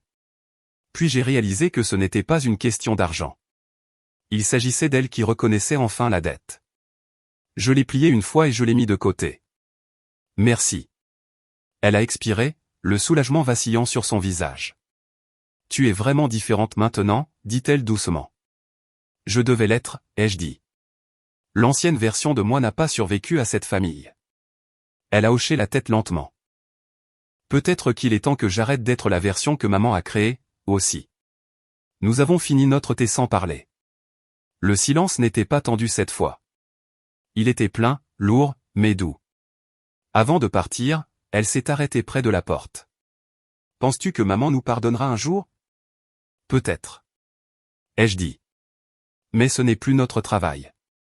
Elle a souri faiblement. Tu as toujours été la courageuse. Non, ai-je dit. J'ai juste arrêté d'avoir peur d'être mal comprise. Après son départ, l'appartement semblait différent. Pas vide, plus léger, comme si quelque chose d'invisible avait enfin été soulevé. J'ai marché jusqu'à la fenêtre, regardant sa voiture disparaître dans la rue, et j'ai murmuré « Au revoir, Grace ». Ce soir-là, j'ai appelé Tessa. Tu ne vas pas le croire, ai-je dit. Et c'est moi. Megan est venue. Il y a eu une pause, puis un hoquet. Tu plaisantes. Elle s'est excusée. Mon Dieu, a dit Tessa. Tu te sens bien? Dois-je envoyer des fleurs? J'ai ri. Je pense que je vais bien. Peut-être même mieux que bien. Elle a souri à travers le téléphone. Tu as l'air différente. Je me sens différente, ai-je dit. Après l'appel, je me suis assise par terre dans mon studio, entourée de photos, anciennes, nouvelles, les histoires entre elles. J'ai commencé à trier, décidant lesquelles iraient à Portland. En prenant la photo du lac, j'ai remarqué quelque chose que je n'avais pas vu avant. Un léger reflet dans le coin, moi, appareil photo à la main, presque invisible. J'ai souri. C'était le but. La fille derrière l'objectif avait toujours été là. Elle venait juste de faire un pas dans la lumière. Plus tard dans la nuit, j'ai versé un verre de vin et je suis sorti sur le balcon. La ville brillait en dessous, infinie et vivante. Pendant des années, j'avais poursuivi l'approbation comme la lumière du soleil, toujours juste hors de portée. Maintenant, la lumière était à moi. Mon téléphone a vibré, un nouveau message de papa. Ta mère a vu l'exposition en ligne. Elle a dit qu'elle ne l'avait pas comprise, mais qu'elle ne pouvait pas s'arrêter de la regarder. C'est un progrès, n'est-ce pas? J'ai tapé en retour, c'est un début. Puis j'ai éteint mon téléphone, je me suis appuyé contre la balustrade et j'ai laissé la nuit m'envelopper. Peut-être que le pardon n'était pas quelque chose que l'on donnait d'un seul coup. Peut-être que c'était quelque chose que l'on vivait jour après jour, dans chaque choix de ne pas rouvrir une vieille blessure. Et pour la première fois, je n'avais pas l'impression d'attendre que quelqu'un me voie. Je le faisais déjà. Le jour de l'exposition à Portland est arrivé avec le genre de calme que je prenais autrefois pour du vide. Maintenant, je savais mieux. Ce n'était pas du vide. C'était la paix. Je me suis réveillé avant le lever du soleil, la lumière du jour se répandant sur le sol entraîné doré. Ma valise était près de la porte, mon sac d'appareil photo à côté, prêt. J'ai préparé du café et je me suis tenu près de la fenêtre, regardant la ville s'étirer et s'éveiller sous le ciel pâle du matin. Pour la première fois de ma vie, je ne me sentais pas en retard ou oublié. Je me sentais pile à l'heure. Le trajet vers Portland a été long mais calme. L'autoroute traversait des forêts de pins encore humides de pluie. Les arbres scintillaient comme s'ils étaient éclairés de l'intérieur. J'ai baissé la vitre, laissant l'air froid s'engouffrer, balayant les fragments du passé qui s'accrochaient encore à moi. Quelque part entre les bornes kilométriques et les listes de lecture, j'ai réalisé que je n'avais pas pensé à maman ou à Megan depuis plus d'une heure. Cela ressemblait à une victoire. Quand je suis arrivé à la galerie, Marisol était déjà là, un presse-papier à la main, ses cheveux argentés attachés. « Tu es là » dit-elle en souriant. « Ils font déjà la queue dehors. » Je ne pensais pas que les gens viendraient de si loin, ai-je dit. « La douleur est universelle » dit-elle. « La beauté aussi. » À l'intérieur, les murs étaient tapissés de ma nouvelle série, Récupération. Des pièces vides, des reflets, de petits aperçus de la vie qui se reconstruit. La pièce maîtresse était accrochée au centre, une photo du lac au lever du soleil, intitulée « Le retour de la lumière ». Alors que les gens entraient, je suis resté près du fond, observant. Certains se tenaient silencieux, certains pleuraient, certains souriaient. Une femme d'une 60aine d'années s'est approchée de moi, les yeux brillants. « C'est vous qui avez pris ces photos ?» a-t-elle demandé. « Oui, elles sont honnêtes » a-t-elle dit. « Pas jolies, mais honnêtes. »« Merci. » Ces mots m'ont marqué. Pas jolies, mais honnêtes. C'est tout ce que j'avais toujours voulu être. Au milieu de la soirée, je les ai vus. Maman et papa debout, gênés, près de l'entrée. Un instant, je n'ai pas pu bouger. Elle semblait plus petite que dans mon souvenir, toujours composée, mais fragile. Quand nos regards se sont croisés, elle a fait un petit signe de tête. Pas de la fierté, pas de l'approbation, de la reconnaissance. C'était suffisant. Ils ont marché lentement à travers la galerie, s'arrêtant à chaque photo. Papa lui a murmuré quelque chose. Elle a hoché la tête sans parler. Quand ils ont atteint la photo du lac, elle s'est arrêtée, sa main levée légèrement, les doigts tremblants comme si elle voulait toucher la vitre, mais ne le pouvait pas. Puis elle s'est tournée vers moi. « C'est magnifique » a-t-elle dit doucement. « Merci » ai-je dit. Nous sommes restés là, deux femmes qui avaient passé des années à se tourner autour avec des griefs tacites, enfin silencieuses pour les bonnes raisons. « Je ne comprenais pas avant » dit-elle. « Rien de tout ça, la colère, la distance, les choix que tu as faits, mais je comprends maintenant. » J'ai dégluti. « Tu n'as pas à le faire. »« Non » dit-elle. « Je le dois, car comprendre est le premier pas pour me pardonner. » Les mots m'ont prise au dépourvu. J'avais imaginé des excuses avant, mais jamais aussi brutes, non polies, humaines. « J'ai été dur avec toi » dit-elle. « Parce que tu me rappelais tout ce que j'avais enterré. La force que j'ai abandonnée pour être aimé. » J'ai cligné des yeux, ne sachant que dire. « Tu ne me dois pas ça. »« Peut-être pas » dit-elle. « Mais je me le dois à moi-même. » Pour la première fois, ses yeux semblaient doux, presque gentils. Elle a tendu la main et a touché mon bras, juste brièvement. « Je suis fier de toi, Claire. » Les mots ont frappé comme la lumière du soleil perçant les nuages. Petit, simple, et tout ce que j'avais autrefois supplié. Quand ils sont partis, je suis resté devant la photo à nouveau. L'eau scintillait dans le cadre, dorée et calme. J'ai vu mon propre reflet dans la vitre, calme, stable, présente. Plus tard, après que la foule se soit éclaircie, Marisol est venue avec 2 coupes de champagne. Au deuxième round. Dit-elle, tu as créé quelque chose qui survivra à tout ça. Je n'en ai pas besoin, ai-je dit. Ça m'a déjà dépassé. Elle a souri. C'est comme ça qu'on sait que c'est du vrai article. Après que tout le monde soit parti, je suis sorti. L'air sentait la pluie et les fleurs nocturnes. Les lumières de la ville brillaient faiblement à travers la brume, le monde doux sur les bords. Mon téléphone a vibré, un message de Megan. J'ai vu les photos en ligne. Elles sont magnifiques.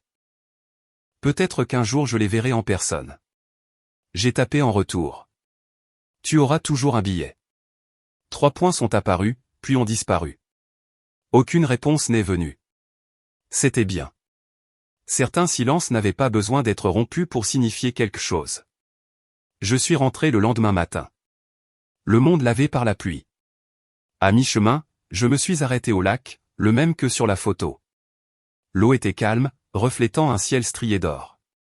Je me suis assise sur le vieux banc, celui où Megan et moi nourrissions les canards quand nous étions enfants. Le vent s'est levé, doux, frais, caressant mon visage comme une main familière.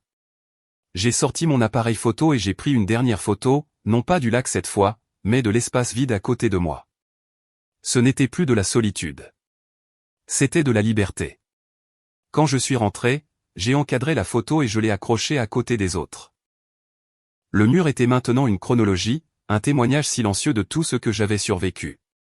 Ce soir-là, Ethan est passé avec 2 cafés. Alors, dit-il, tu es officiellement célèbre. J'ai souri. Tristement célèbre, peut-être? Il a ri. Quoi que ce soit, ça te va bien. Nous nous sommes assis sur le balcon, la ville brillant sous nous. Quelle est la suite, a-t-il demandé. Je ne sais pas, ai-je dit. Pour une fois, je n'ai pas besoin de le savoir. Il a hoché la tête. Tu as parcouru un long chemin, je l'ai regardé, la ligne d'horizon se reflétant dans ses yeux. Non, ai-je dit. Je suis juste enfin rentré à la maison. Après son départ, je suis resté dehors, la nuit calme, à l'exception du bourdonnement de la ville et du léger murmure du vent. J'ai pensé à tout ce qui s'était passé. La carte de crédit volée, le mariage annulé, le chaos qui a suivi. Autrefois, tout cela semblait insupportable, maintenant, cela semblait juste lointain, comme une autre vie. J'avais pensé que la vengeance ressemblerait au feu, mais ce n'était pas le cas. Elle ressemblait à l'air, frais, nécessaire, invisible. Elle remplissait chaque espace qui m'avait été pris autrefois. À l'intérieur, le téléphone a de nouveau vibré, un message d'un numéro inconnu. Votre travail a changé quelque chose en moi. Merci. Pas de nom. J'ai souri, j'ai éteint le téléphone et je me suis dirigé vers la fenêtre. Le reflet qui me regardait n'était pas la femme silencieuse et craintive que j'avais été. C'était quelqu'un qui avait réécrit sa propre histoire à partir des cendres de celle de quelqu'un d'autre. Dehors, l'aube a commencé à s'étirer sur la ligne d'horizon, peignant tout d'un or doux. J'ai pris mon appareil photo une dernière fois et j'ai murmuré, voilà à quoi ressemble la liberté. L'obturateur a cliqué, la lumière a jailli, et pour la première fois, je n'ai pas eu besoin de regarder la photo pour savoir qu'elle était parfaite. Parce que la vérité était enfin devenue nette. Si vous avez déjà dû vous battre pour votre paix ou tailler votre voix dans le silence, dites-moi d'où vous regardez. Et si mon histoire vous rappelle la vôtre, souvenez-vous de ceci, votre lumière ne demande pas la permission d'exister. Elle existe, tout simplement.